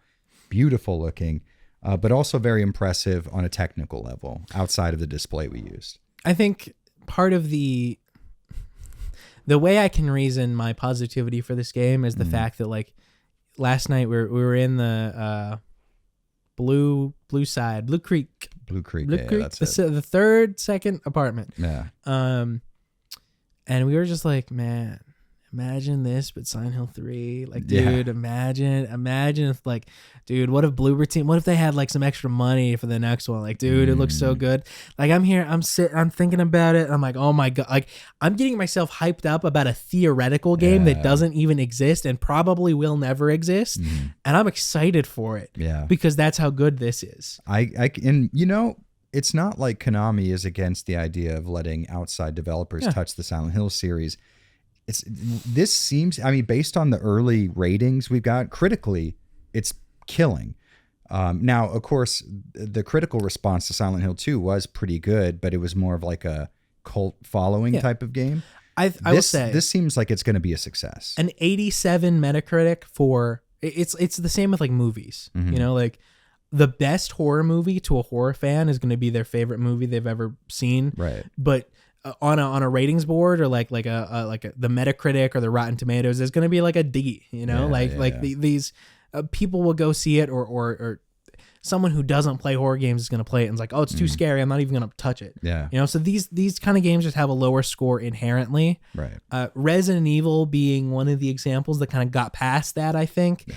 But Resident Evil is not very scary. And Silent Hill 2 is more niche, lower budget. The more you go down the scale, the lower the score ceiling is going to be. I don't think Bloober Team could have made actually literally a perfect game. And just inherently because of the kind of game it is, it was never going to get past a 93. Right. You know, it's not going to do Breath of the Wild numbers unless you're that kind of game that it has that general appeal. But then keep in mind the return on investment for Konami, I would imagine, because we are speculating on the we budget don't know here. Anything about the development price or where the money came from. Given the developer's history, they probably couldn't have demanded a lot of money. And then Silent Hill, while a fan favorite, has never been a moneymaker for Konami necessarily. So with those two factors, I would imagine we're probably pretty close on the mark with our estimations. But with a return on investment, the amount of 9 out of 10s and 10 out of 10s that the game has gotten could feasibly secure another entry for like if I'm a businessman at Konami and I'm saying, all right, we invested X amount of money into this, and in terms of publicity, we've gotten quadruple that amount back in value. I could see it happening. Maybe, dude. My only fear is that it's Konami. You know, like Remedy operates like that. Like Alan Wake 2, I don't think still hasn't made money. No. But I don't think Remedy cares about it. They're not losing gaping holes of money. They can still run as a business. And they're going to, over the years, building up this brand, the Alan Wake 2, the Alan Wake 2 TV show, the Control TV show, the Control movie, whatever, and making these deals and having these publishing partners. They're building something, even if they're not doubling their quarterly earnings, you know, or whatever. It's not like that AAA, like we need to make at the very least like 5 times our budget or else it counts as a, you know, failure. Ubisoft has been in the news recently a lot for like, oh, their stock price fell. I'm like, yeah, but like if they weren't a publicly traded company, I think that's even, there was some reporting recently that was like Yves Guillemot in the Guillemot family are trying to go private because like they know they can just have a company and sort of make money and be fine with their little media gaming empire. But it's like the public trading aspect where they have to get money in return to their investors that make it difficult to not have just an okay game in terms of success. And Konami feels to me like one of those companies that's like, even if they weren't publicly traded, they still feel like they're very money hungry or money dependent focused, where if something doesn't make financial sense, no matter if it's gonna keep them in business longer in the long term. That's why we still don't have Castlevania. It's like they're not just going to please the fans. They are 100% first and foremost, this is a financial entity, and they want to make their shareholders money, or else they're not doing anything. And I think part of me wants to be like, yo, just buy this game. Like, this is the... That's my personal, that's my position is, like, if you've ever followed my videos and felt a sort of kindredship between our two views, you're going to like this game. Yeah. And support it, because like, this is even if you're tired of remakes and you don't want to play it, I would still support it, because like, this is a remake actually done well. And if all remakes were like this, I wouldn't be tired of remakes, you know? And the only reason I'm tired of remakes is because there's so many bad ones. And same with like this horror kind of more niche audience game is something that is much more rare. And so even though you're still dealing with companies that are like huge corporate conglomerates, like I can say, hey, even if this indie game sucks, buy it, support this kind of thing, because you're supporting these developers in the long term. Voting with your wallet is wildly important in the gaming scene, more than ever. It feels a little scummy or not scummy, but like shill-esque. They're like, yo, give Konami your money. Trust me, bro. They'll do great things with it. But like, actually, unironically, if I'm not gonna be a shill about it, then maybe I won't say it. But if I am gonna be a shill about it, like, just buy this. It's game. implied, like, at the very least. Yeah, like, man, I this is what I want, and I think it's gonna lead places that are good. Yeah. Because I think if they make money on remakes, and they're gonna do 4 remakes. They're going to remake Silent Hill 1, 2, and 3, and 4, and 5, and 6, and 7, whatever. But then one day they're going to run out of that. And you're going to have better versions of your game that, even if it's the same thing over and over again, it's going to lead somewhere at some point. And I would rather have it lead into 5 remakes and a new game than nothing at all. Yeah. Same with Metal Gear. Like, if that does well and it looks good, like it is looking to be, even if it leads to them giving us remakes of 1, 2, and 3, and Metal Gear 1 and 2, and doing the same thing over again for years. Worst case scenario, I mean, you have better versions of that game, and actually, like, we literally see it happening with Capcom. You know, like, they're doing 2 and 3 and 4, and hopefully Code Veronica, and maybe 5, and maybe 1, whatever. But because of that, they're able to try riskier things that, in a business meeting, like, hey, we can make a lot of money if we make RE9, right? You know, maybe it won't be the steady return on investment, but we have that to bank on, so we can try this. They're gonna go into, especially the development teams are gonna go into their meetings with a bigger base to pull on and be like, hey, people will buy this. We know they will buy this. Just buy the game. I don't know. On top of that, I would say, as like furthering your argument, you are also showing the industry the type of remake that you want, and that most people, I would imagine, have vocalized that they want. When it comes down to like arguing on Twitter, I've had so many arguments where people, well, if I was going to play the same game, I'll just play. Shut up.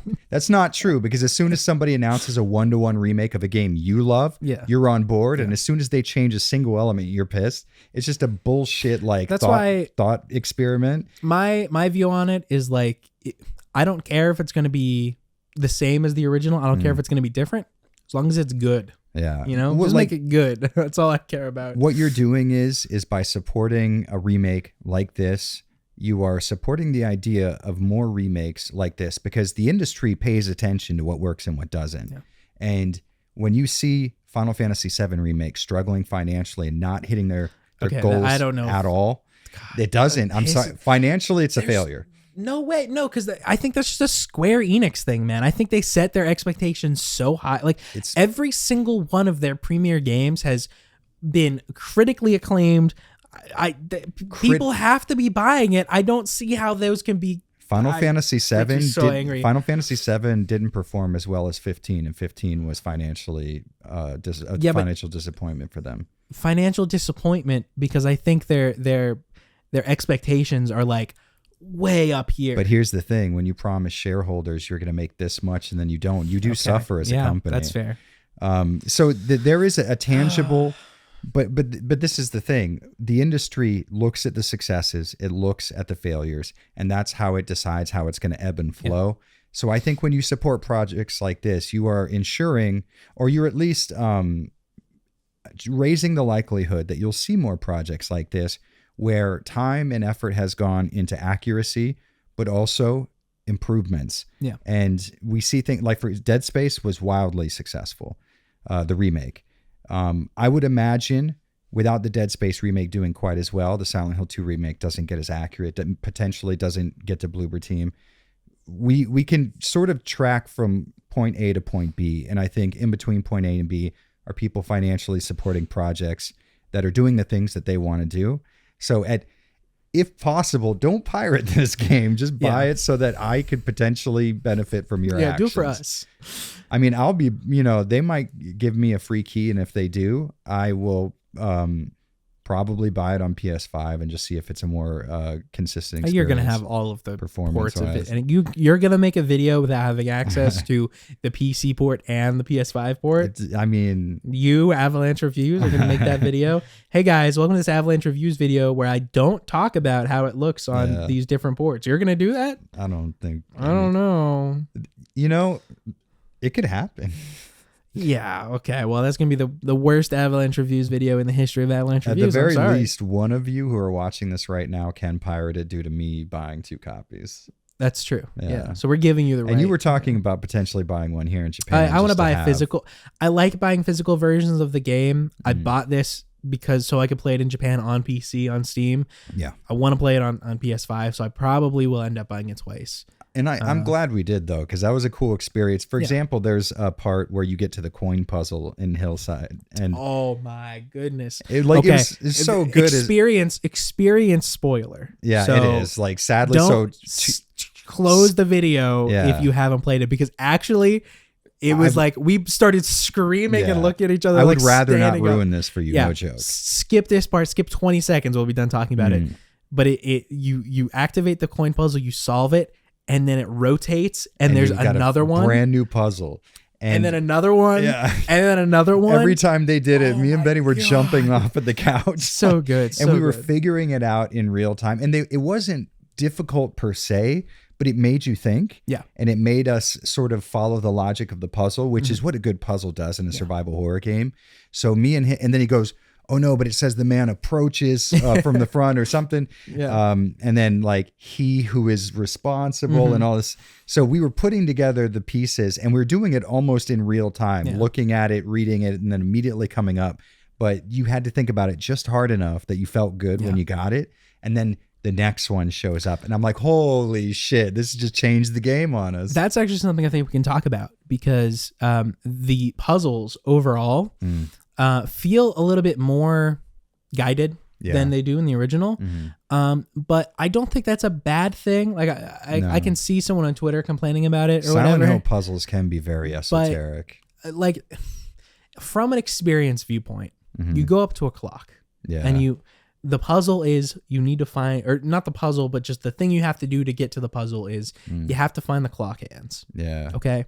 If I go up to a clock and I just see the clock and it doesn't let me do anything with it, and it doesn't say, or like James doesn't mutter like, I should go find some clock hands. Yeah. You know, I'm not going to instinctively immediately know I need to go look for clock hands. Unless you are someone who is tuned into the Silent Hill ethos. Sure, but like from a viewpoint of I'm looking at a clock and the writing on the bottom says, this clock is broken.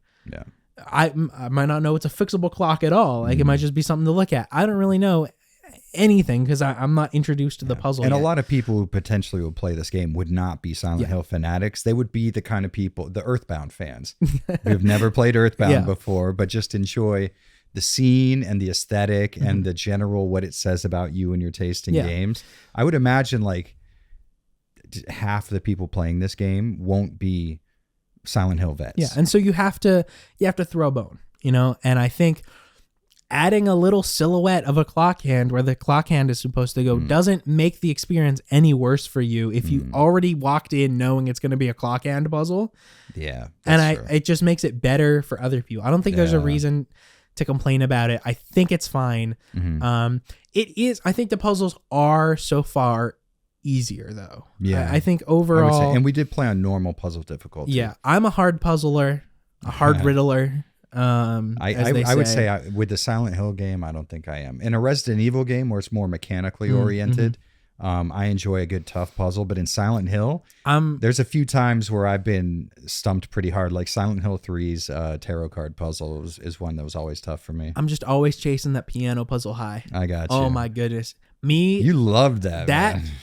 I literally had like 3 sheets of paper writing different things on each paper of different routes I could take and like thinking about it and trying to solve it. And I'm not really a puzzle. Like I don't play puzzle games that often. Same here. Yeah. I played, what was that really good one from 2 years ago with the orbs?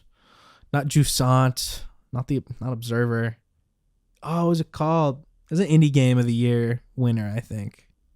I have no idea. Whatever it was. There was you played a little bug and you put little orbs around and carried the orb. It was really fun, but like I don't play that kind of thing often. Yeah. You know, there was like, actually that might be the only puzzle game I've ever played. And it was good. I had fun, but I'm not looking for that as the experience. But I do really like when there's a really hard puzzle and it makes sense. I get you. Silent Hill 2 has the hangman puzzle at the end of the original. And that like got close. That was like, it's making me think, but it wasn't quite.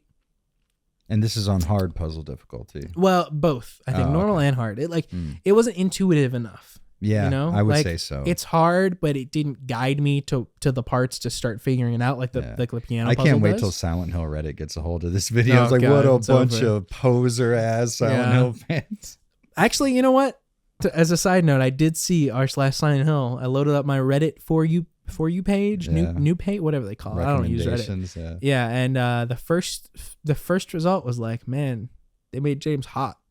Like, damn, I agree with you for the first time. r/Silent Hill, good take. It's very rare that happens. Yeah, but like, I want the puzzle experience to be guided and difficult.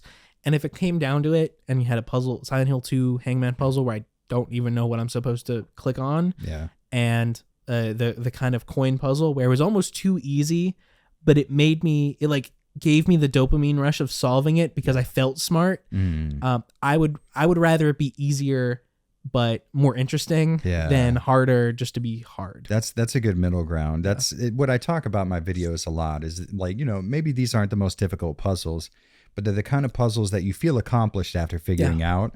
So they require you to think just enough to where you're like, okay, usually I don't think about my everyday shit in those terms. So I feel good about doing that. And that's a good thing to strive for, I think, as opposed to, because it's so hard to regulate who you're challenging, because there are people who are so much better at logically figuring out Silent Hill style puzzles than I am, reading through poetry and then getting the meaning of the poetry and stuff. That's not where I shine best.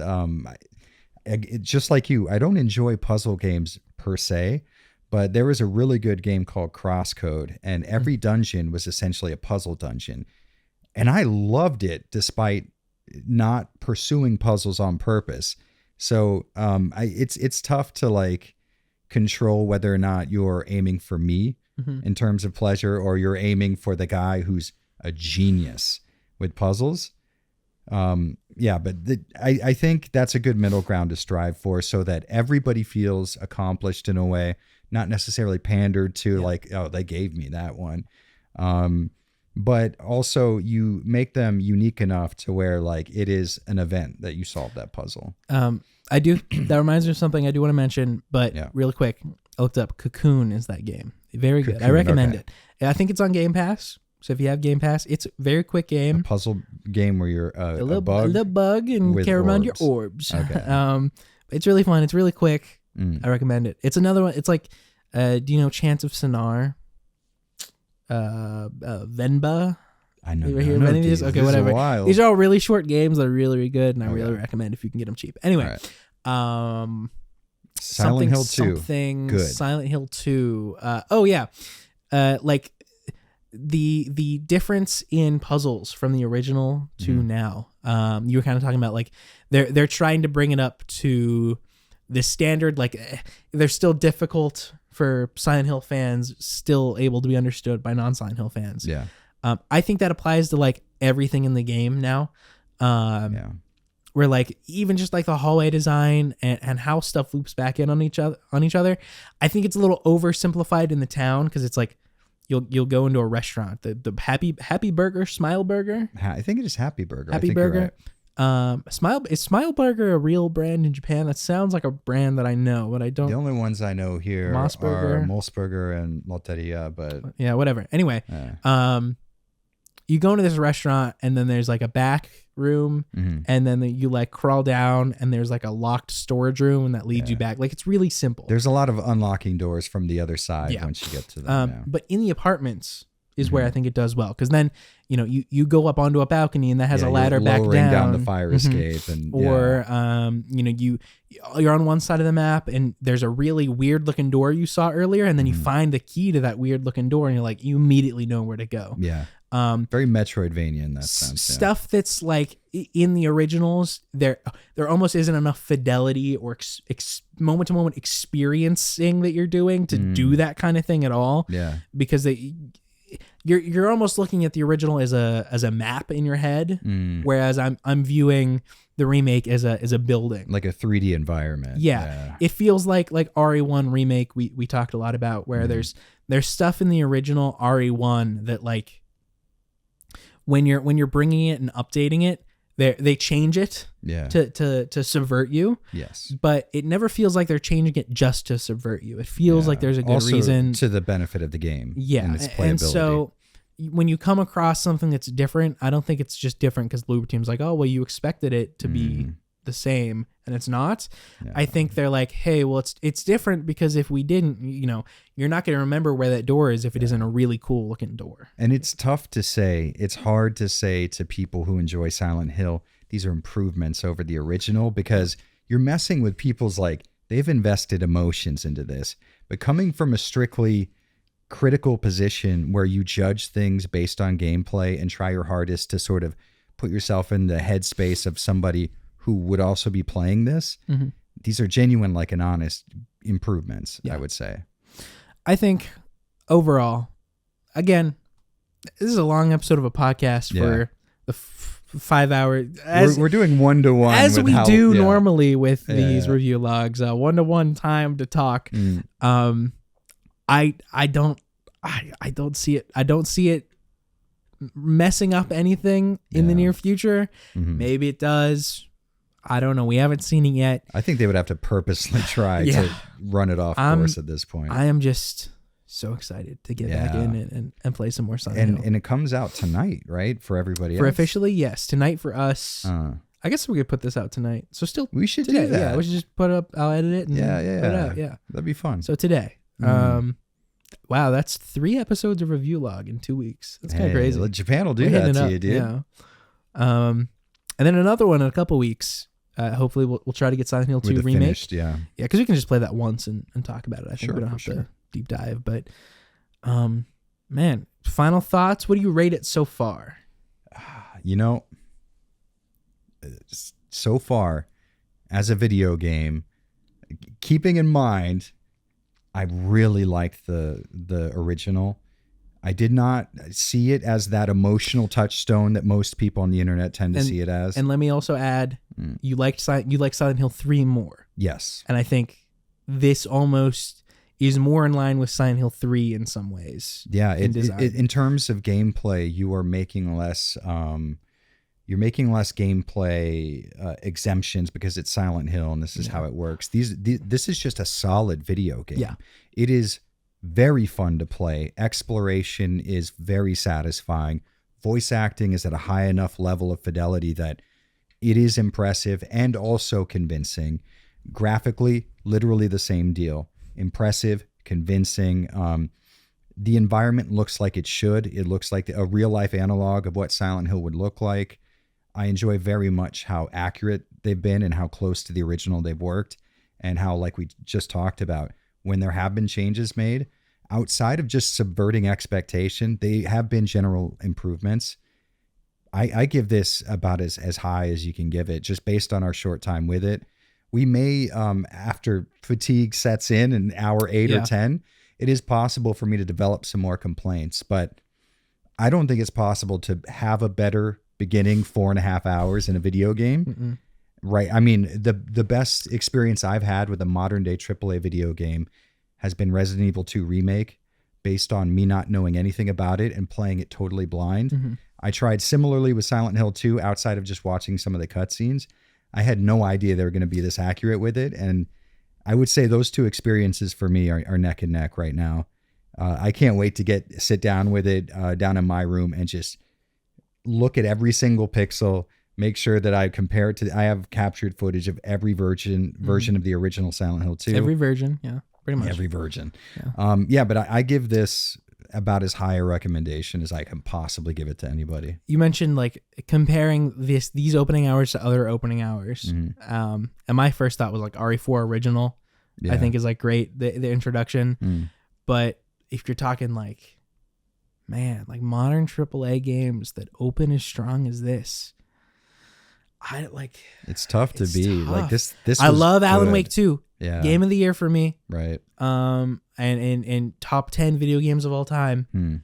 Doesn't open as strongly. Yeah. This was powerful shit when we were playing it. I'm thinking of games recently I've played that do anything even just like immediately it's just good. You know, like there's no tutorial that you have to sit through. There's nothing, you don't have to get to grips with the game. You don't have to get to its level or meet it at its level. It's just it's good, and so far it's staying good. Man, like it's good as a Silent Hill game. As a Silent Hill fan, I treat this is not a post-Team Silent Hill game.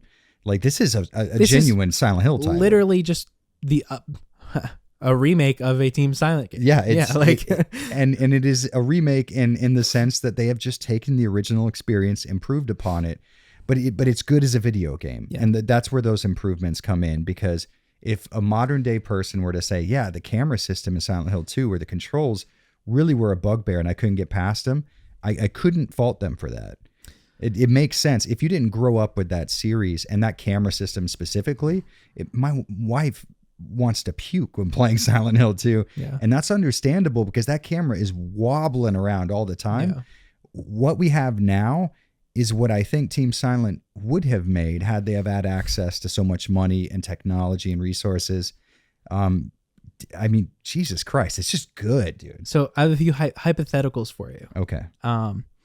Again, I can't stress this enough. We're not done with the game, but I think it will be interesting if we remember once we finished it to go back to these hypotheticals and see if anything has changed for you. Okay. First off, like from what we have played, do you think because walking into it, you were pretty harsh or critical. You were ready to be critical. I was very tepid. Do you think still, with what we have seen, that there is anything you expect Bloober Team to mess up? I don't think so. I think what I was most worried about, because I assumed it was going to be a good horror game. Yeah. What I was most worried about is how much they were saying it was going to be different. And I was thinking that, I mean, like every other Silent Hill game, I was thinking this applies to the story.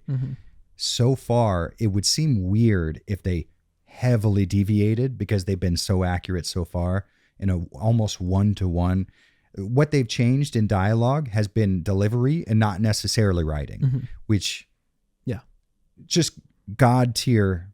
It couldn't have been done any better. The best part of the original writing was the ideas behind it. Yes. It wasn't really the execution. Agreed. And so agreed. I think it takes a good writer to look at that and bring it up to this level. But they're not trying to rewrite it. You know? Exactly. Yeah. And which is what I expected.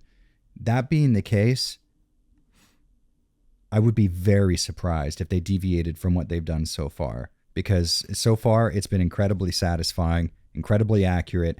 I was mouthing some of the like catchphrase moments and they're just showing up. Yeah. I couldn't ask for anything more than that. And I imagine they're going to give me that exact same experience across the entire runtime. Before I ask you my next one, I just want to mention, because we didn't talk about it at all. And I want to make sure we get a recording of what we think. Okay. Before we finish. For the record. The game. So there is this side story going on with Pyramid Head.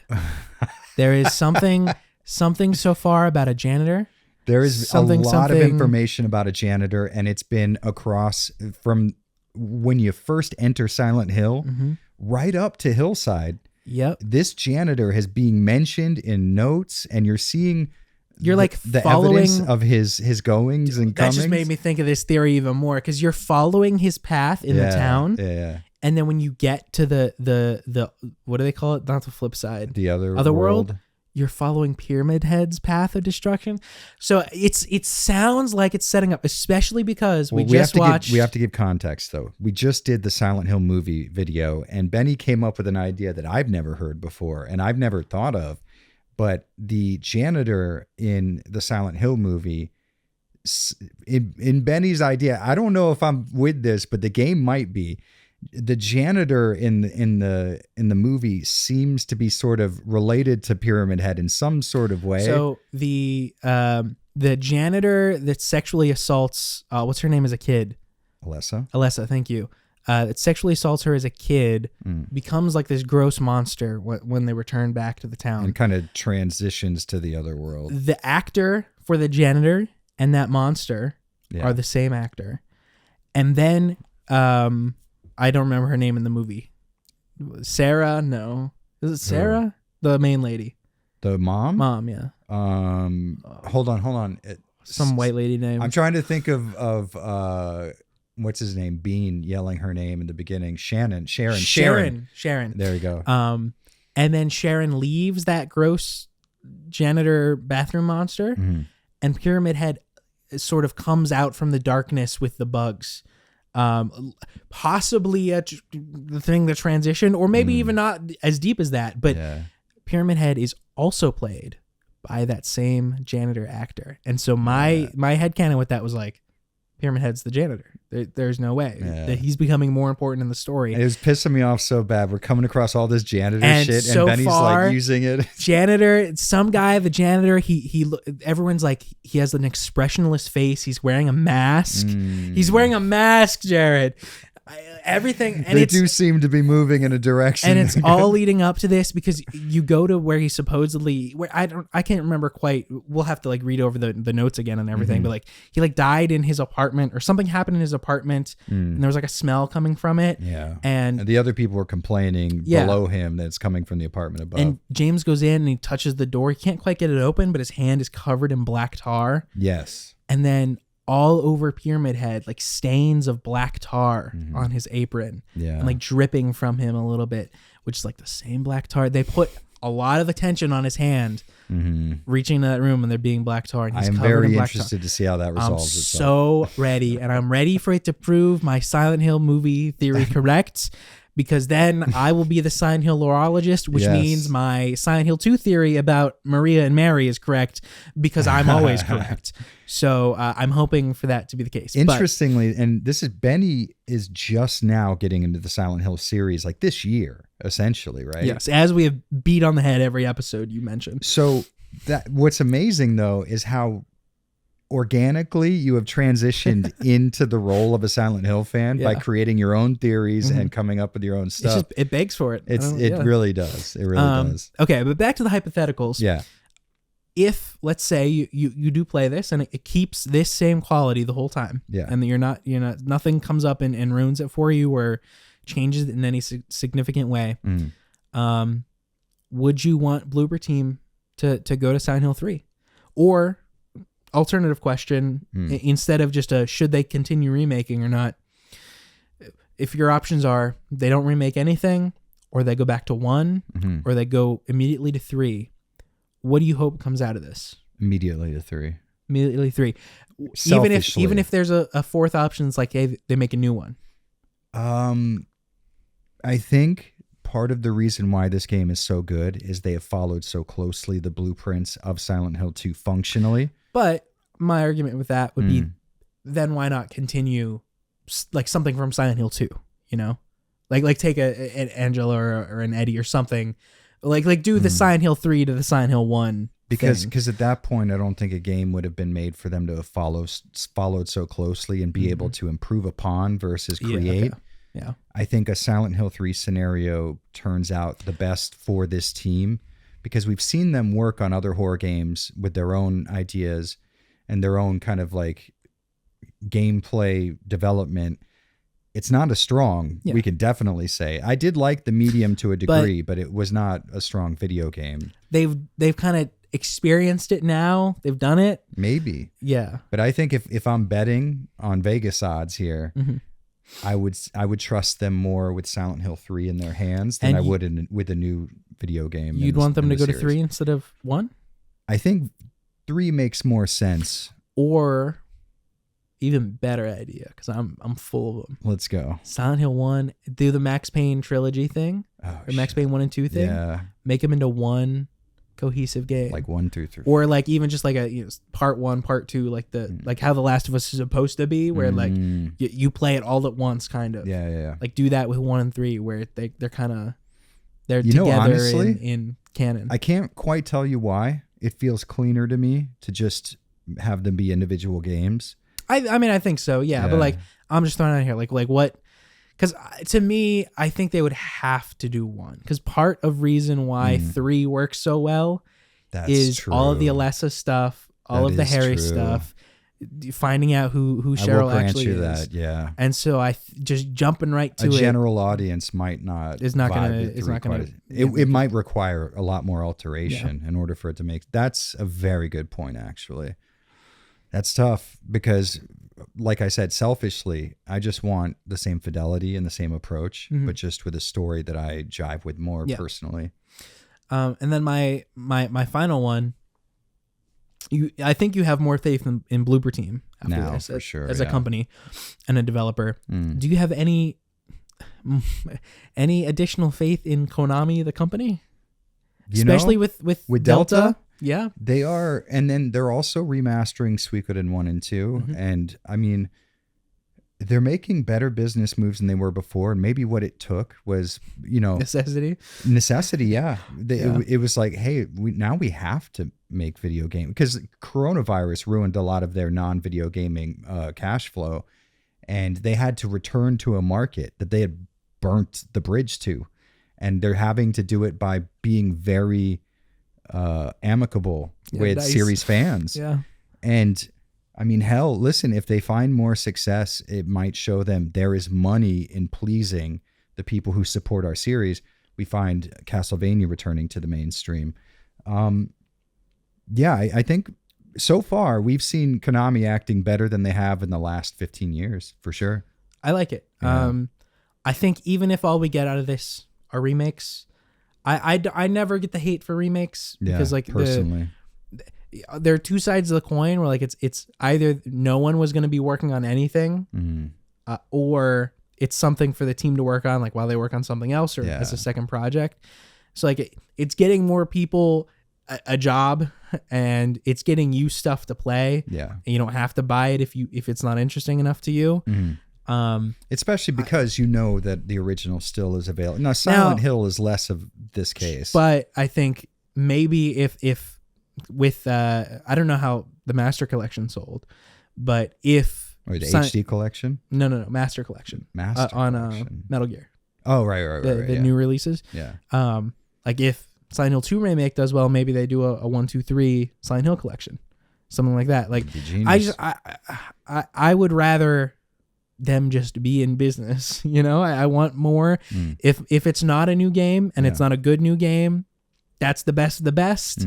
And if it's just good remakes, that's fine too. And if it's bad games and bad remakes, I still kind of Konami.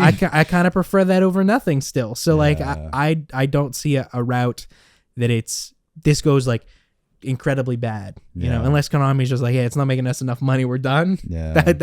That's the worst case scenario. And it is good because they're introducing competition into the market too. Even RE is like, that's the one. That's the baseline right now. There is to, at the very least, be in that league. And Konami is going like, okay, we could do that. Maybe we raise that bar a bit. And now everybody who's coming into the market, now we've got to be a few inches above that bar. I mean, that's just surplus good all around. As a horror fan, I want there to be indie horror, which we have, and I want there to be a big budget horror, which we agreed sort of kind of have. Yeah, we're getting back to for like, sure. There's always going to be Remedy, but even Alan Wake horror game, survival horror Just elements. kind of tiptoed on that end. Yeah, of it's like things. it's a theme for them to use. Yeah. Ari is kind of scary, but like there's nothing else to look forward to as a fan of big budget horror titles. Yeah. And so if this is what they can give us and it's what's doable for them, I'm okay with it. Yeah. I feel like I'm coming off as a shill a lot, but like I don't know. I mean, the listen, alternative I think is just unequivocally worse. I've mentioned this in a video I actually released today. We are so prone, and rightly so, for calling game companies out for deceptive practices, bad business practices, producing bad video games when they could have hired a team that's more high quality. It's only right that we also point out when people are doing things right. When Capcom released RE2 Remake, I've always had a lot of criticism for Capcom, and still do. There's a lot of criticisms I have there, but they did good. And here, Konami has done a good thing. Bloober Team has done a good thing, despite both of them kind of having negative shit going on in their past. We're living in the moment, and as of right now, they're making good business decisions. They're making good video games, and that's literally all I could ask for. Yeah, I wholeheartedly agree. I think. I don't know. Seeing even a developer like Konami, or developer but publisher business Producer, entity like Konami, like even them going out of business still hurts the industry no matter what. And we need that competition to be there. Even more than that, if you're a horror fan or a weird, I don't even know where Metal Gear falls on the genre. Tactical espionage action. I don't know where it falls on like what competition it has. Somewhere or whatever. Between like Alex Jones and a Nintendo Entertainment System. Yeah. Unequivocally losing them is worse. And if you're a horror fan, if there is no competition for Capcom. Yeah. Capcom could make RE9 and it could be shitty. And if there's no Konami and no 5 to 10 year cycle remedy to, if I'm Capcom right now, I'm sweating in my boots. It's why like the PS5 Pro is so expensive. I guarantee you, if this was the Xbox 360 generation, level Xbox, like wouldn't be as expensive, or it would have something better to back it up, a game series of games. They would have waited something, but they don't need to, and people are. I'm gonna buy it. Because there's nothing else to buy. Yeah. And so if you can apply the same thing to Capcom, to Resident Evil, to horror, if there's no competition, Capcom's just, I guess we're going to make RE9 just a 3-hour RE3 experience, For sure. Like 100%. I mean, if I weren't watching YouTubers who are better than me at my job, why the hell would I stop? Like, like, why would I improve if there wasn't someone out there to show me where I was lacking? We actually talked about this earlier with like kick streamers and that kind of thing. Like there are kids that will have started YouTube channels that just make like slop, like clip farming content. Right. And people will come to them. And I don't want to say that's necessarily bad. And I don't think the people who watch that is necessarily bad either. Yeah. But from a prestigious content point of view, like, it's whatever. Yeah. But they're making money off of it. And so why would they ever stop doing that? No reason. Why would they try to make thought piece essays when they could just, go out and film prank videos or whatever? Of course. Like there's nobody challenging anyone to do better. Is the thing at play here. Yeah. For sure. And so I really hope, even if the rest of the game sucks, like even just these 4 hours give me enough hope that like this could be something. Agreed. And I want to see more. Absolutely. 100%. All right. So anything else you got to bring up? I think that pretty much covers it. I think I truly think that's it. This is a high quality remake. It is worth your time, even if you were worried about the changes that were being made. I have an interesting perspective because I do love Silent Hill 2.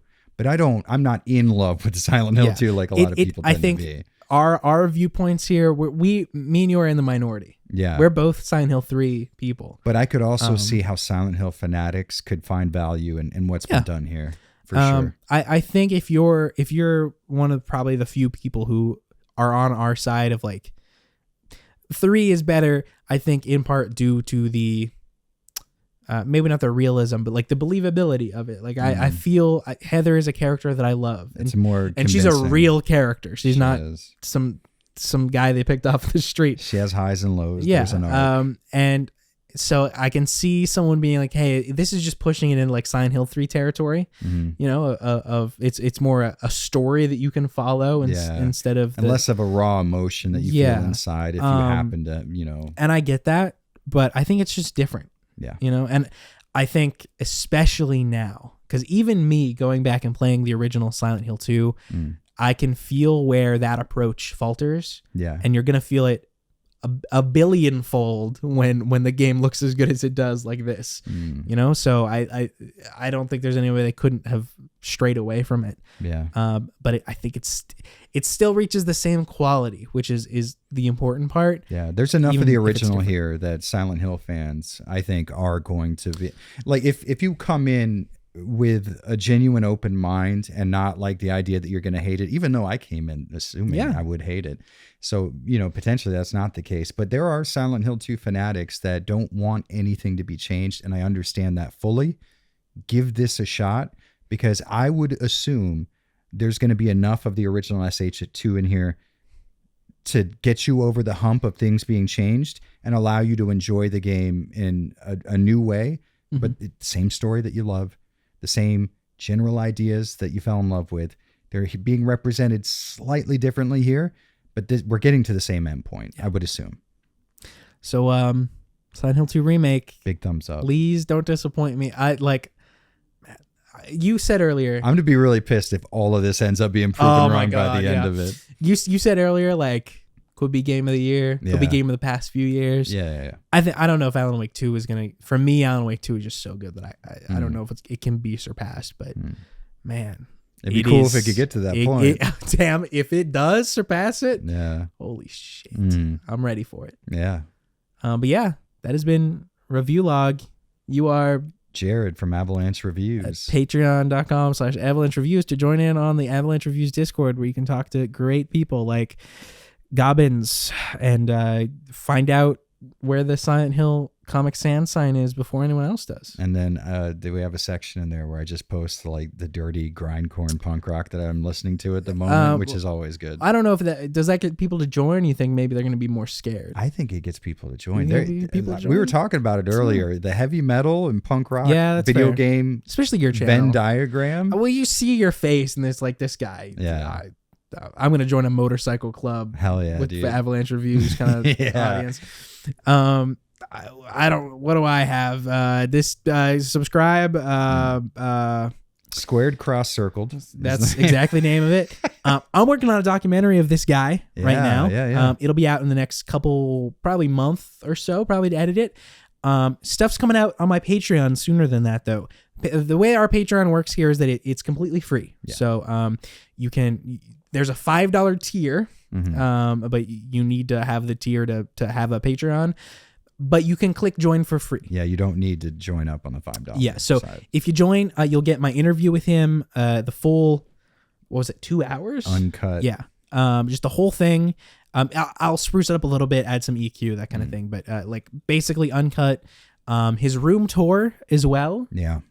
Which a lot of people have been asking me about. So I think that might be I will say I used my cinema camera for it. So the focus is off most of the time because I'm trying to get like B-roll and stuff. So it's not, you said you're working on maybe one in the future. I think your project has kind of inspired me to get out, write a script, think about some shots and how explanations. So if you want that experience, maybe wait. It's going to be rough. It's a rough video because we weren't trying to make a cohesive video. But I think a lot of people are curious enough. Yeah, I think you'll still get something out of it if you go into the expectation that, hey, it's going to look like ass half the time because I'm setting up the camera and getting the focus, like, you know, but it's there if you want to see it before he takes 2 years to make a real video. For sure.